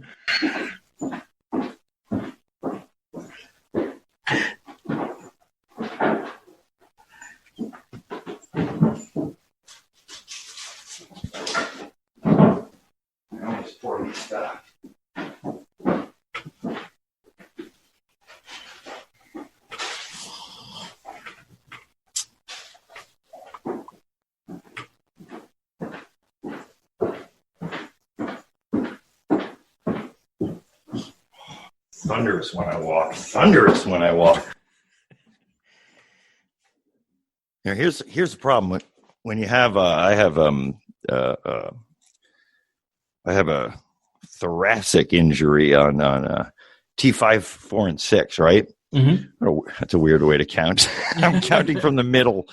They're fucked up. So because of that, my connection from my head to my rest of my lower half, that's like mid chest, by the way. Yeah. The connection to my lower half is not so good. And if I sit down for a long period of time, then get up and walk, it's like an elephant. It's like really heavy. Like I can't be graceful. Yeah. It's hard. But if I'm up walking for a long period of time, I can kind of get graceful. But the minute I sit down for a bit, it's like my body just seizes up. And I lost the veil of weightlessness that you have. Like I feel my own body weight, like I'm carrying me around on my shoulders. Oh, really? Yeah, it's weird. So when I first get up, I'm incredibly heavy. It's very weird. It's funny. I broke my ankle 2 summers ago. Yeah, about 2 summers ago. And sometimes if I sit too long, I stand up. It's like the day one out of the cast. And I'm like, seriously. Crazy. And people are like, what's wrong with you? I'm like, it just takes like 8 steps. Yeah. If you don't use it, you lose it. That's what I learned in rehab. I was lucky enough because I'm very slight and I was able to kind of get up quick. I couldn't walk, but they could teach me how to stand with mechanical aids and things like that I was able to get back a lot of what I lost and then make some reconnections. It's fascinating stuff. I'm not a doctor. I'm a cripple. So I don't know all the answers. But this is a time where I feel like there's 2 camps. The camps who are now like, oh my God, doctors are so important. And the other parts were like, science isn't real. Well, I can't be a part of that conversation. It's just bizarre. When people decide that science isn't real, they're reacting with their hearts. They're not reacting with their heads. You know what I mean? No. They're reacting in a tribal way. You know, that like they're agreeing with parts of their tribe, may it be religion or political leanings. They're not really thinking about it. So I'll pontificate on anything and put my foot in my mouth as much as I can. But like on that one, it's like, what can I do? I can't talk to flat Earth people. I can kind of understand portions of it, but I think it's a very deep subject. You know what I mean? There's a lot of joy of being part of a small community. There's joy of being contrarian. Mm-hmm. There's this kind of idea that some of them are actually scientists that don't even know it yet. You know what I mean? They just didn't have they're questioning, and questioning is good, right? Isn't it? Yeah, I think And so. when you question those kind of things, as long as you don't come up with the answer because you saw a 25-minute YouTube video that gives you bad science, questioning is always good. So I can't even get mad at flat earthers, because I think that question, and possibly they will learn. Yeah. You know what I mean? That they'll learn in their own way. If you can't understand it, it doesn't mean that it's not so. But if someone believes that credo, that if I don't get it, it must be horseshit, then it might charge them to learn, But me personally, I don't feel like that's. I feel like they question things and then just stop and don't push forward. Again, man, that I just can't touch the topic. It seems it's so weird to me. So there are just some things where I just go, I love people and I love humanity, and I really do have this kind of like, oh, they must have a reason for it. And I try to look for when somebody says something terrible to me because of the way I look or dress or something, my first thought is always, well, what was his life? What was his upbringing? What happened to this guy that brought him to a place where that's the appropriate response? I'm not going to immediately go, that's a sociopath. Yeah. And I hate him. You know what I mean? I give people the benefit of this kind of weird life that they led that led him to that kind of thing. And I like to forgive. But with that, with people believing bunkum science and stuff, like I don't know. Look, even people who believe in science believe in bunkum science. You know what I mean? Sure. There are some things that people just they gravitate towards because it seems like a better right. Right and wrong are cold and callous. Mm-hmm. They don't care. You know what I mean? The natural laws of the world it's godless out there. You know what I mean? Nothing cares. You're not a factor. Fairness is not a factor. Justice is not a factor. Mm-hmm. It just is. And if you are a person that is inclined to look for justice and look for fairness, which to me sounds like a good person, right? Mm-hmm. You're going to look for it everywhere. It's pervasive, and you start looking for it in science. And that I just stumbled upon that. I just opened up my big stupid mouth, and I came upon something that might. That sounds almost good. Yeah, I don't know if somebody said that. Right, you should write that down. We put it on tape. I know it's not tape. We put it. Push play and record at the same time, quick. That's a throwback. Yeah, so I think that I don't know what I was saying. I was so impressed with myself. I fell in love. It was good. What was I talking about? You're talking about how. Damn it.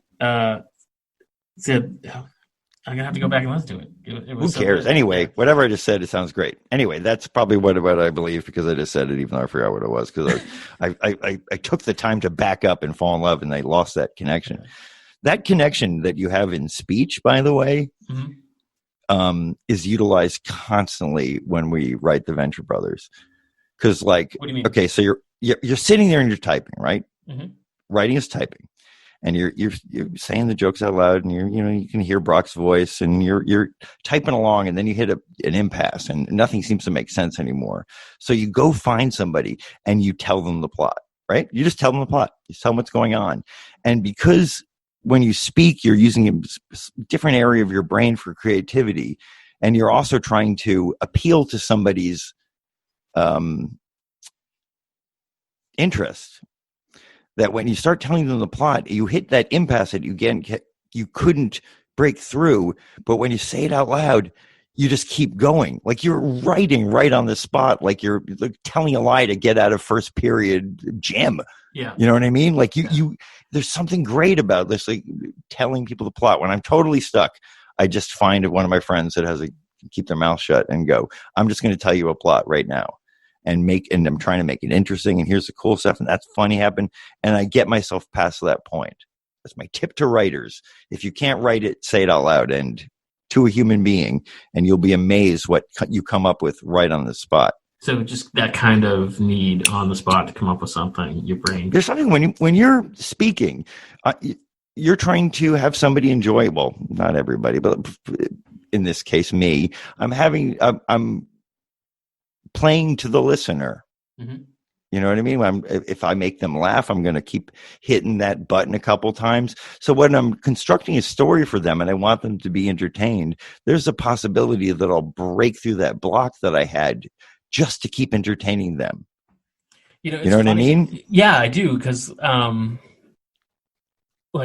a lot of times if I'm working on something, I tend to draw a lot in pen and ink, and if I'm not sure if it's good, because I think artists sometimes have a hard time separating themselves from their work and can't really tell. I'll take a picture of it with my cell phone and then look at the picture and not the drawing itself. And there's something about that where I can immediately go, oh, this is off, or this needs a little bit more work, or no, I'm okay. Oh, absolutely. It's so weird that little bit of separation. Mirrors are what I use. I'll take a mirror and look at my painting backwards. Yeah. And suddenly it's not familiar, and any anatomical or it's not familiar. That's exactly what it is. Yeah. Yeah. And if you don't have a mirror, you can just look at it. You can turn it upside down. Just turn your drawing upside down, and it changes everything. And especially if you're doing figurative work, because the anatomy suddenly becomes freakishly off, where before when you're working on it, it seemed fine. Mm-hmm. And turning it upside down totally it changes it. And it also helps with composition too. Does not do a damn thing for colors. Colors are still the same. For a while, I would show it to my daughter. Yeah. It was just be like, that's wrong. And I'd be like, God damn it, she's right. Oh, yeah. No, I don't want a daughter that does that to me. Yeah, I would never. I would, brutal. Sweetie, daddy has a very fragile ego. And you should find a way to tell him that it's almost great. Say it's almost great. Whenever you see something wrong with daddy's work, go, it's almost great, daddy. And I'll go, okay, I understand it. Yeah, I understand that. My daughter is brutal, but really funny. And it's that kind of line where I want to tell her to fuck off. But it's really funny. It's really, really funny. How many kids do you have? 2. What are their sexes? I have my daughter and my son. My daughter turns 16 today, and my son turns 18 in about 2 weeks. That's amazing. Yeah, one of my biggest fears about having kids is that I won't have a daughter, so I don't want to do it. I only want a daughter. I do not want to. Yes. I definitely wanted a son first. I was raised mostly with females in my house. Mm-hmm. A daughter is who I can culturally connect with. I would much rather shop than play ball. I would much rather teach a kid how to do a French braid than and if I had a son, I would want him to be the same mess that I am. You know what I mean? I don't want to play sports, Dad. I want to talk about art with you. Well, it's funny because my son is very similar to me in a lot of ways. He's a big music fan. Independent. I don't think I could do it. Just something about boys that they just scare me. I don't know. I mean, it's something I should get over, and I don't know if there's some weird sexist thing in me, but I just always think the daughters are surprised they end up being so much like you that it's. I don't want that. I'm a terrible, terrible thing. I don't want that at all. That should be illegal to make anything even close to me. Yeah. Here's another thing. If you have a daughter, I mean, just biologically, I don't want to sound sexist, but if you have a son, the chances of him living in your basement are excellent. They're excellent. The chances of him never needing to move out because stuff is pretty good at home, it's excellent. If you have a daughter, they have this built-in rebellion that around 12 to 15, you're an idiot, and they can't wait to get out of the house because you don't know anything.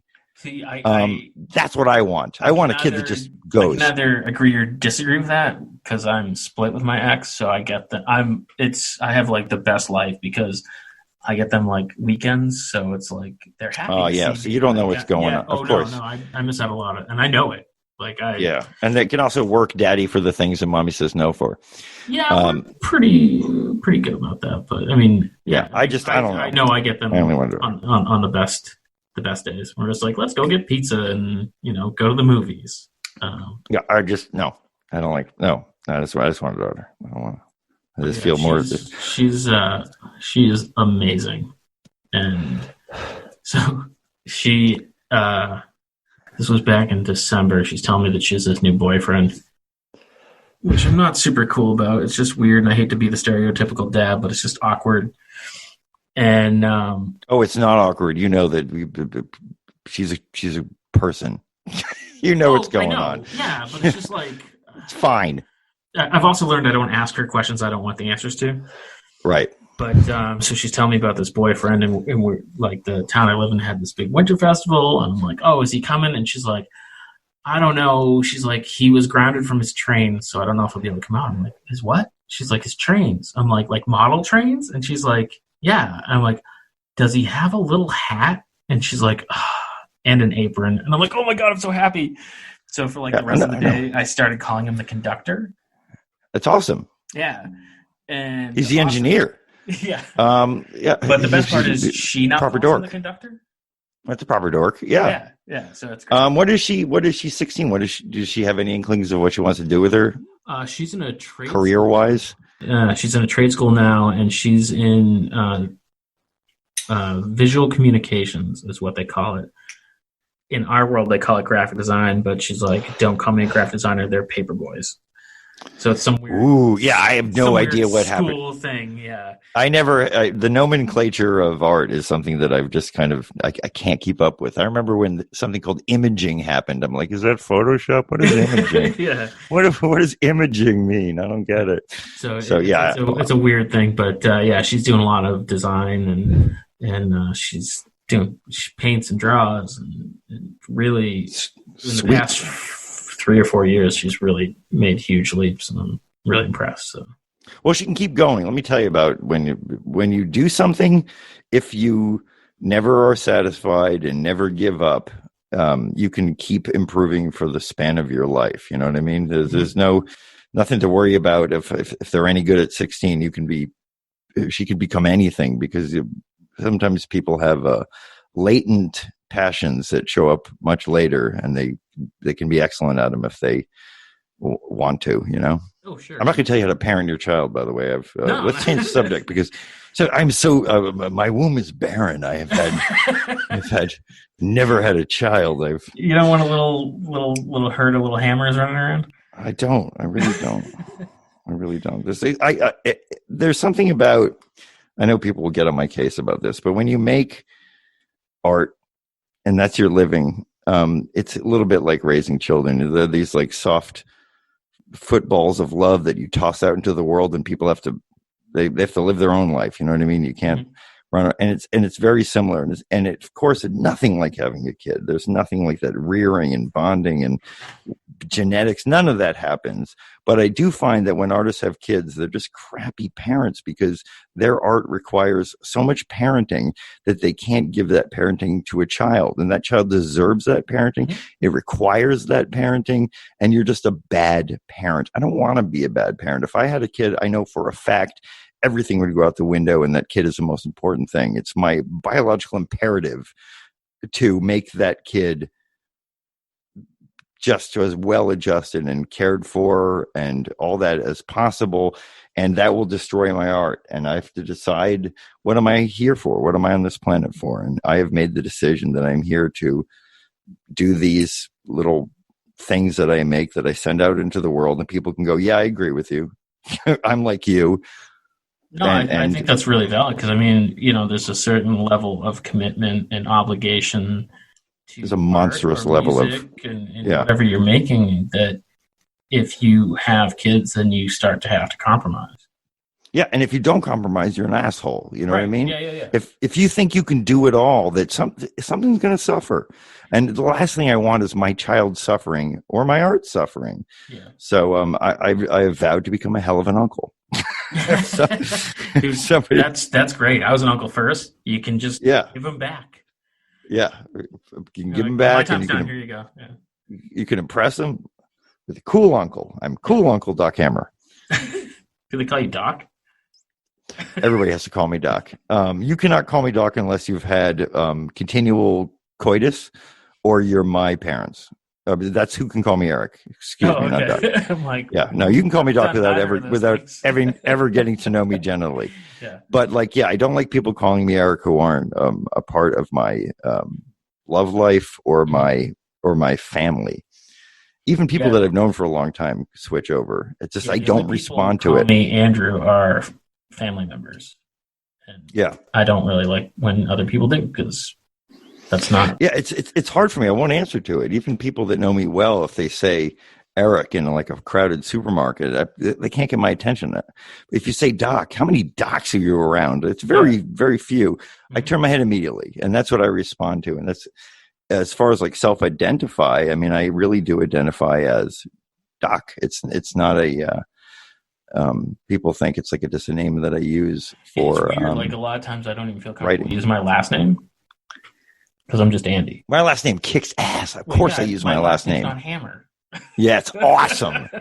Actually, Eric Hammer, it kicks ass just right out of the womb. Yeah, it's not a bad name. That's good. It's Viking, but but I sound like a wrestler. But Doc Hammer is just you can't touch that. Can't touch my name.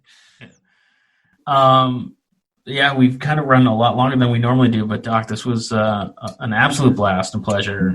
You know, like I said, I'm a big fan, so I really appreciate you taking the time to chit chat. Hey, I would say anytime, but not anytime. But we could, next time. I know you don't like to do research. Let me ask you a couple questions. I think they're important ones that your listener needs to have. What's with the name? Am I supposed to be drunk?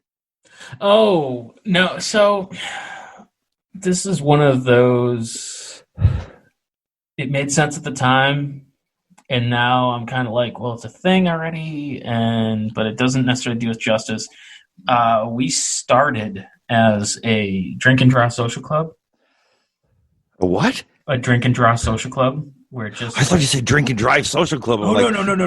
I'm like, my friend, your social club is terrible. No, drink and draw social club. It was just a bunch of artists getting out once a week to hang out, relax, have a drink, and draw. And we would sit at a bar, and we'd have sketchbooks, and some sketchbooks got passed around, and some weeks you drank a little more, some weeks you drew a little more, and it was just a fun thing. I can dig it. Yeah, and one of our friends came up with the name Inebri-art. And at the time was so drunk he forgot. So when the name came up again, he's like, "That's a really good name." And we're like, right. "Yeah, it's yours." So it just kind of stuck. And then we started doing.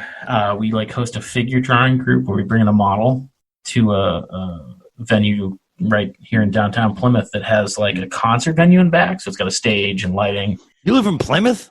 Yeah, I love Plymouth. Oh, it's great. I'm a dyed-in-the-wool New Englander. Like I can't live anywhere else. I love New England. Plymouth is one of my favorite places. It is. I moved here just under a decade ago, and I can't imagine living anywhere else. The people here are amazing. There's so many cool things going on. I just absolutely love it. Yeah, I know why you're there. It sounds great. So what is this podcast supposed to be? You just wanted to have a podcast? Kinda, yeah. So we started doing all these art events and whatnot, and so my producer Fish. Your producer's name is Fish? Yeah. Awesome. That's like Smitty. That's like an awesome name to have, Fish. And so we both got into podcasts. I'm like, dude, we should do an art podcast. And he goes, art's visual, that's stupid. And I'm like, fair point. And then I saw a YouTube video, and I think it was Ricky Gervais, Chris Rock, Louis C.K., and Seinfeld. And they were talking about their process of writing jokes. And so much kind of rung true just from like a creative standpoint. I'm like, that's a podcast. We want to talk to creative people. And find out what you didn't get any of that from me. I think we really did. You failed miserably on your basic mission statement. You did. I totally disagree because I rambled on about nothing. You got me talking about like veganism and I thought we started, but you talked about all sorts of things, and I think that's needless abuse of homosexuals. And we talk about ridiculous things. No, but I feel like the creative people are all cut from the same cloth and have similar process in a weird sort of way. And I find that creative people all have incredibly different processes. I like your original idea for podcasts. Like, what is the process? I would have loved to have expounded on my process with you. But I feel like we touched a lot about on like how you write. You literally made suggestions to writers and Oh, I did, didn't I? yeah. Okay, you're See, right. I think a You're lot right. of it escapes even, and that's kind of the trick of the podcast. You're correct. Is, You're correct. little knowledge nuggets kind of seep out through the conversation. You're right. You tricked me, sir. I did. You got me to. You got me to be on topic, and I didn't even know it. I thought it's it was only taken me like 200 episodes, but I kind of I thought I was pulling the wheels off the cart, and all you wanted was a wheelless cart. And you know what that's called? A sled. Yeah, pretty much. Yeah. So we just happily went through the snow in our wheelless cart with a horse aggravated that we don't have wheels. It was a terrible way to get there. Yeah, and it's funny just from not planning questions and not doing research. I've had some really, really interesting interviews. I got to talk to Uli John Roth, who's one of the original guitarists for Scorpions. Could you penetrate his accent? Yeah. Oh, he's great. And, oh, really? Yeah, and so like 5 minutes in, did he give great like Klaus Meine stories? No, he didn't. Not at all. Really? No, oh, damn it. We talked about art history. Nice. Yeah, I had that conversation with somebody too, where I thought we'd talk about our mutual fields. Nope, art history. Yeah, apparently he was on the fence between being a professional guitarist and a professional painter, and it was like art history class, and it was amazing. And it's just That's like awesome. If I had planned questions, that would have never come up. And so I just like to kind of get to know people and see what happens. I'm going to go back and listen to that interview. You should. It's really good. And that sounds good. So Fish used to get mad because I'd be like, I don't do research. And he's like, you should do a little. And I'm like, no, I'm not going to. And just before that interview, the promoter, he was playing a concert here in Plymouth. And the promoter's like, you got to ask him about Jimi Hendrix's guitar. And I'm like, what? And he goes, he owns Jimi Hendrix's last guitar. And I'm like, oh. So like we went through this. Is it a Strat? I don't know. Because we went through this whole conversation about art and how it fits with his music, and it was really interesting. Did you know that Doc Hammer owns a celebrity guitar? What celebrity guitar does Doc Hammer own? I own John McGeoch's guitar. And I know your face. I've seen that face before. Where I'm like, John McGeoch. It's the face of, nope, don't know. No. John McGeoch was the guitarist from Magazine. Then he became the guitarist for Susie and the Banshees. And then he was the guitarist for Public Image Limited. Yeah. Okay. So I have the guitar that wrote Spellbound. I have the guitar that played all over Juju and Kaleidoscope. Nice. That. Let me tell you, he was my guitar hero when I was a kid, and that guitar was my hero. I didn't know what it was. It's a Yamaha SG 1000. How did you get it? But when I was a kid, I thought that was a double cutaway Les Paul, because that's basically what it looks like. Yeah. But it's not. It's a Yamaha. How did I get it? Through auction. I had to bid it. And So the promoter's like, you got to ask him. And the one thing, my biggest fear is to like ask those questions that everybody asks. Like, I don't want to do that.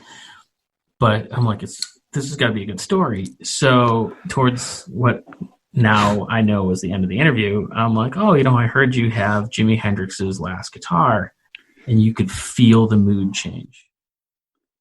And he went from being very open and interested in the conversation to just dead. And I'm like, oh, shit. And apparently he now dates or is now involved with Jimi Hendrix's last girlfriend. And he kind of like even resented the idea that he owned the guitar, because he's like, that's Jimmy's guitar. It belongs in a museum. And I'm like, and to the point where Fish is like, yeah, that. You sounded like a little bit like Indiana Jones there for a second. Well, the guitar belongs in a museum. The guitar does kill Nazis. It belongs in a museum. But yeah, you could just feel the mood change. And from that point on, Fish is like, yeah, don't do research, because you're going to ask the dumb questions that people. Well, I do own a celebrity guitar. You should ask me about my John McGear guitar, and you should. You know what I'm going to do?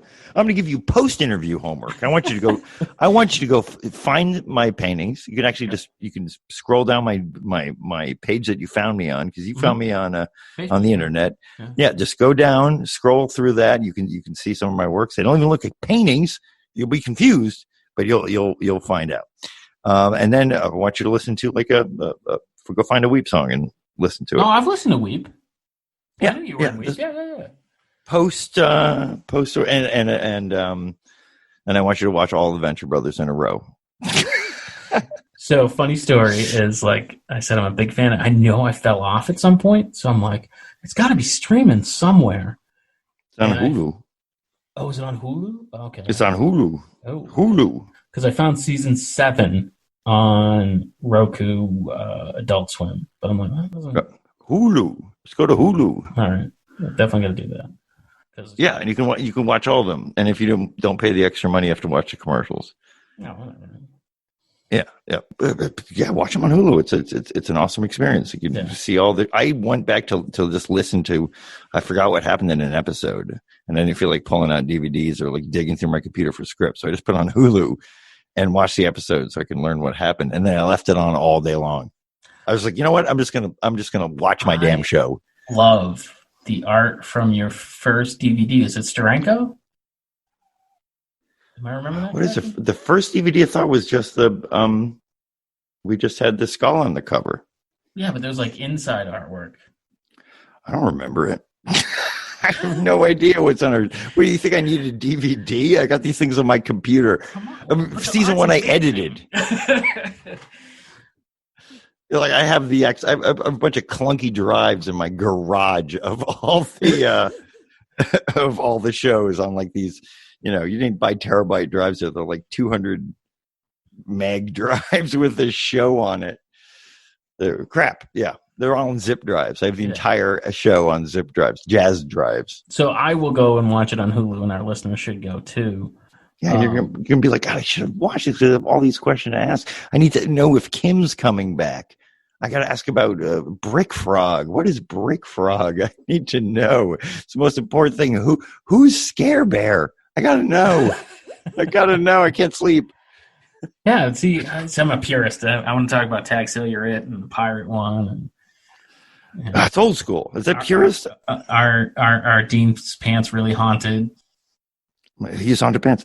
I'll tell you this. Our show actually gets better. And I dare you to disagree with me. Watch some of the later stuff and watch it with like not that head that we were talking about earlier of the like sell out.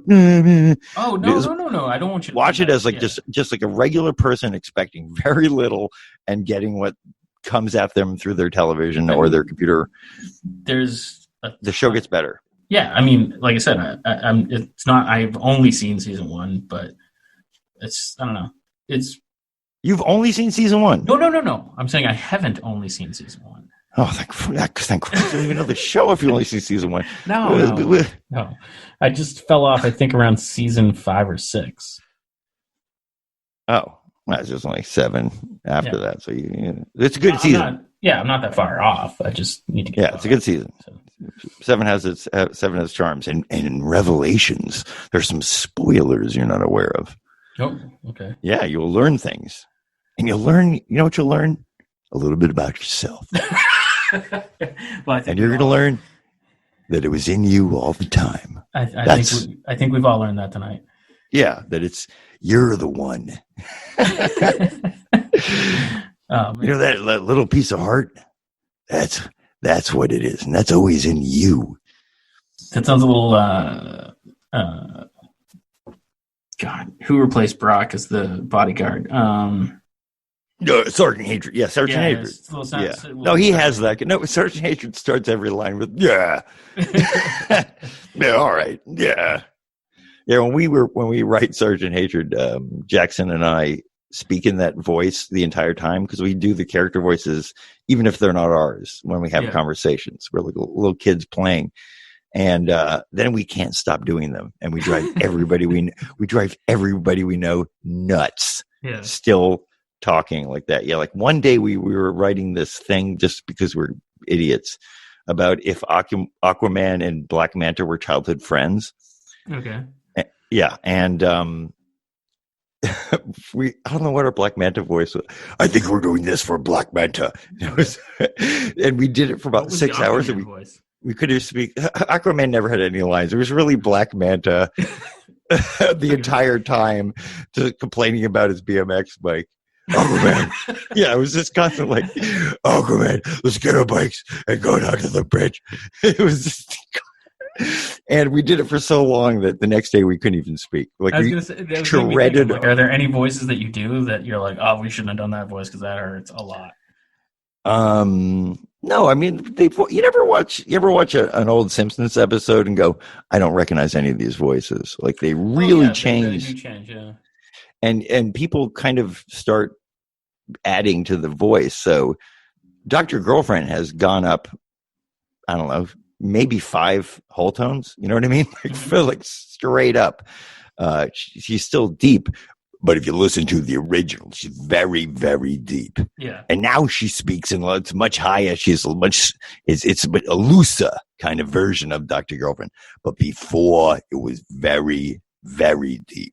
Like they change. You know what I mean? So that's the only thing that I care about is that people are like, oh, our voice got higher. You know, is that a plot development? I'm like, no.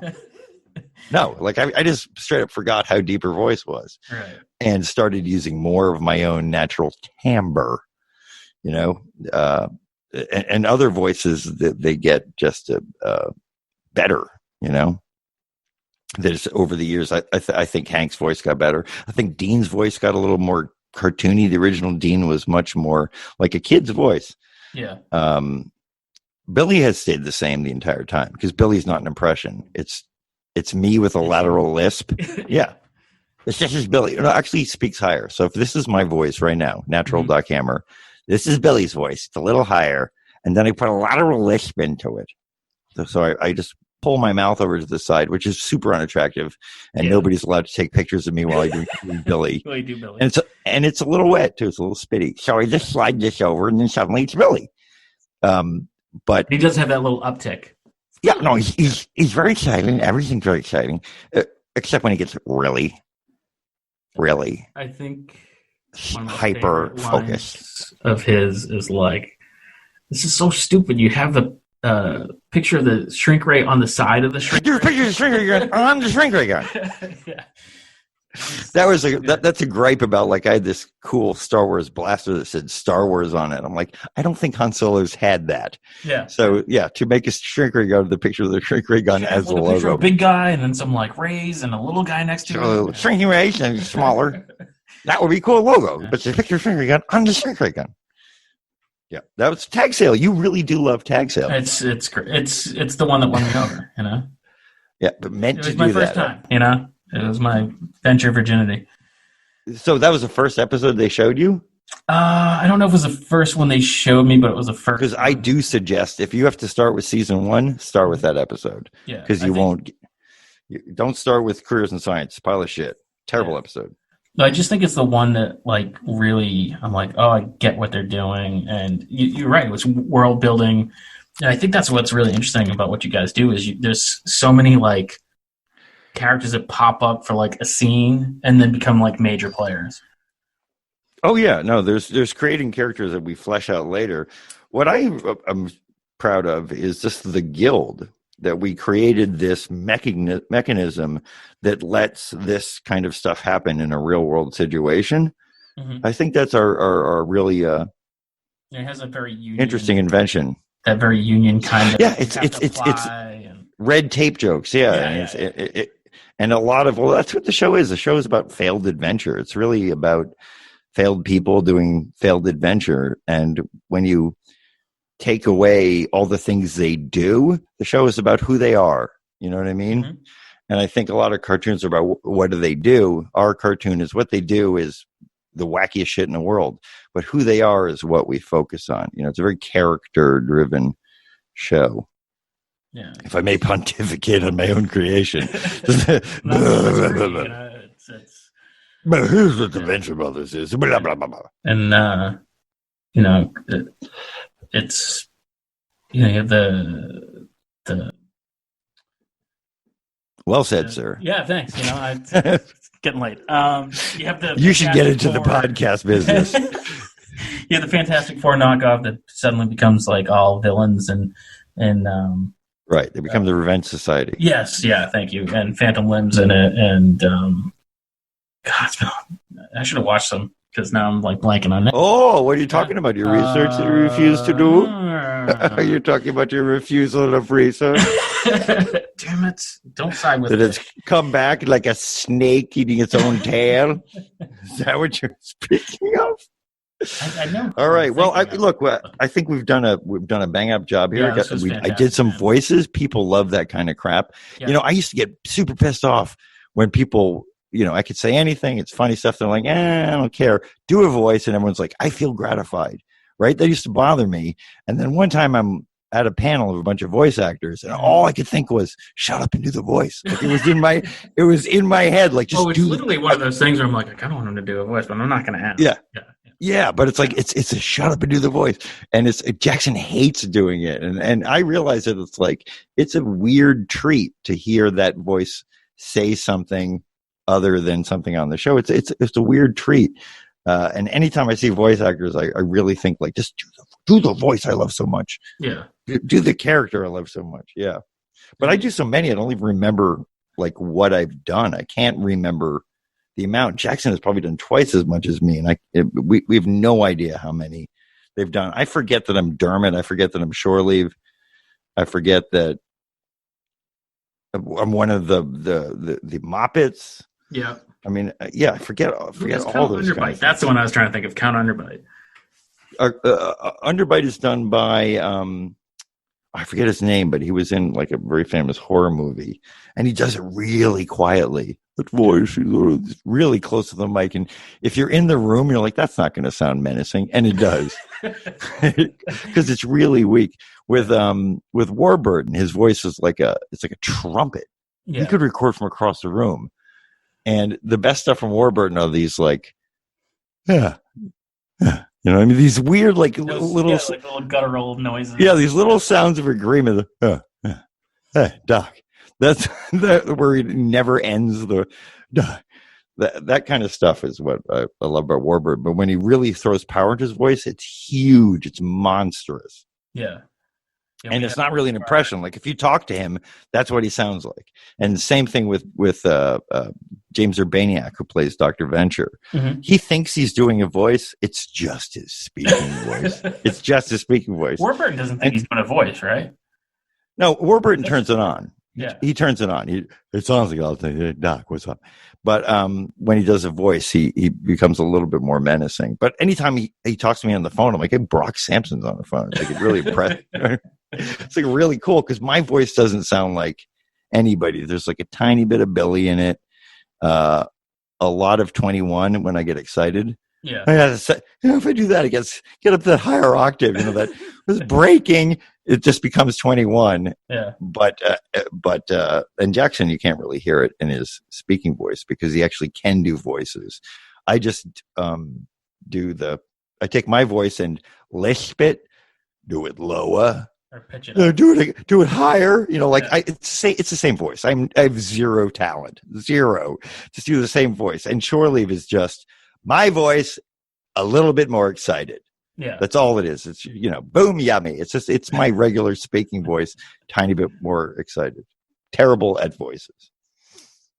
Awesome, man. Well, seriously, I really appreciate this, and anytime you want to come on, man, just let me know. Look, I had a really busy schedule of sitting on my fucking ass doing absolutely nothing. So I'm really surprised I can get off my schedule and have some time to talk with you because I'm not just sitting home doing hobbies. I'm part of the hobby class. Big time celebrity, and Oh yeah. I can get into any restaurant that I want. Lines, fuck them. They mean nothing to me. I see a line, I'm like, excuse me, I'm Doc Hammer. And then somebody goes, yeah, but I feel like you could pull that off because they'd be like, well, that's got to be a celebrity. I don't know who that is. I'm always surprised when I'm recognized. It happens a lot. And it always surprises me because I don't know what anybody who makes a cartoon looks like, Matt Do Groening people could hear ask your you. voice and recognize you, or Nope, just people just know. Well, you've seen what I look like. You can recognize me from a helicopter. You know what I mean? I'm like this freaky albino looking guy. Like it's pretty easy to see me. Yeah, overly tattooed skeleton with a single coat of beige paint and shocking white hair. It's like you can't really miss it. So if you know what I look like, you'll see me down the street. But I'm surprised that people know what guys who make cartoons look like. So the internet has totally changed fans are what it's like to be a voice. Yeah, they can just learn about you. When I was younger, you just didn't know what voices looked like. I wouldn't know the guy who did Tony the Tiger or Fred Flintstone. I don't know. Mm-hmm. And now it's just like you can just go find that out. And I do too. I hear a voice. I'm like, what does that person look like? Yeah. And then you see it's H.M. Benjamin, and you're like, wow, that's not what I thought he was going to look like. I was expecting a monstrous guy. Yeah. But I remember H.M. Benjamin from Dr. Katz. That's kind of where I got my first taste of. You keep giving me all this homework. Dr. Katz, check out your painting. I want you to watch also home movies. I can't believe you missed that. Yeah. Beautiful. It's like a beautiful show. It was really beautiful. I insist you go find some of those. And that's about it. Also, I want you to brush your teeth. All right. Hey, it's been great. Thank you for having me on your podcast. An absolute pleasure. Okay, then. That's pretty much it. We don't really have I don't have a sign off. We don't sing happy birthday. It's out of twice, but you have to be watching. It's in public domain. Okay. Well, it's been good. Thank you for having me. And if you ever want me back to ask me questions about art, which seems to be the theme of this, I will happily do it. But I insist you have a double show with somebody who really, really loves what happened with art, with the modernist movement, just making a shit show of everything. And then me. Going? Okay. Yeah, no, not an argument, but me, because my whole point, this is my point. I don't get it. Somebody really likes it. There must be millions of people that like it, and I've never had any of them talk to me where I go, oh, well, I kind of like it. My guess is by the end of it, that person will go, huh, I've been wrong. Thank you. Good night, everybody. Thank you. The absurdity of Doc Hammer is coming out. Okay. Awesome. God bless. We'll talk to you later. All right, man. Have a good night. Bye-bye now. Thanks for listening to the podcast. You can find us on all social medias at Inebri-art, except for Instagram, we're at Inebri-art6. You can email us with your questions, complaints, and whatnot at Inebri-art@yahoo.com. And if you're looking for more podcasts, you can check out the other podcasts on our network, Retro Redoctopus, America's Hometown Horror, and, of course, Bar Talk, Old Colony, and Inebri-art Podcast, the original. So check those out and subscribe and comment so we can reach more people, and thanks for listening.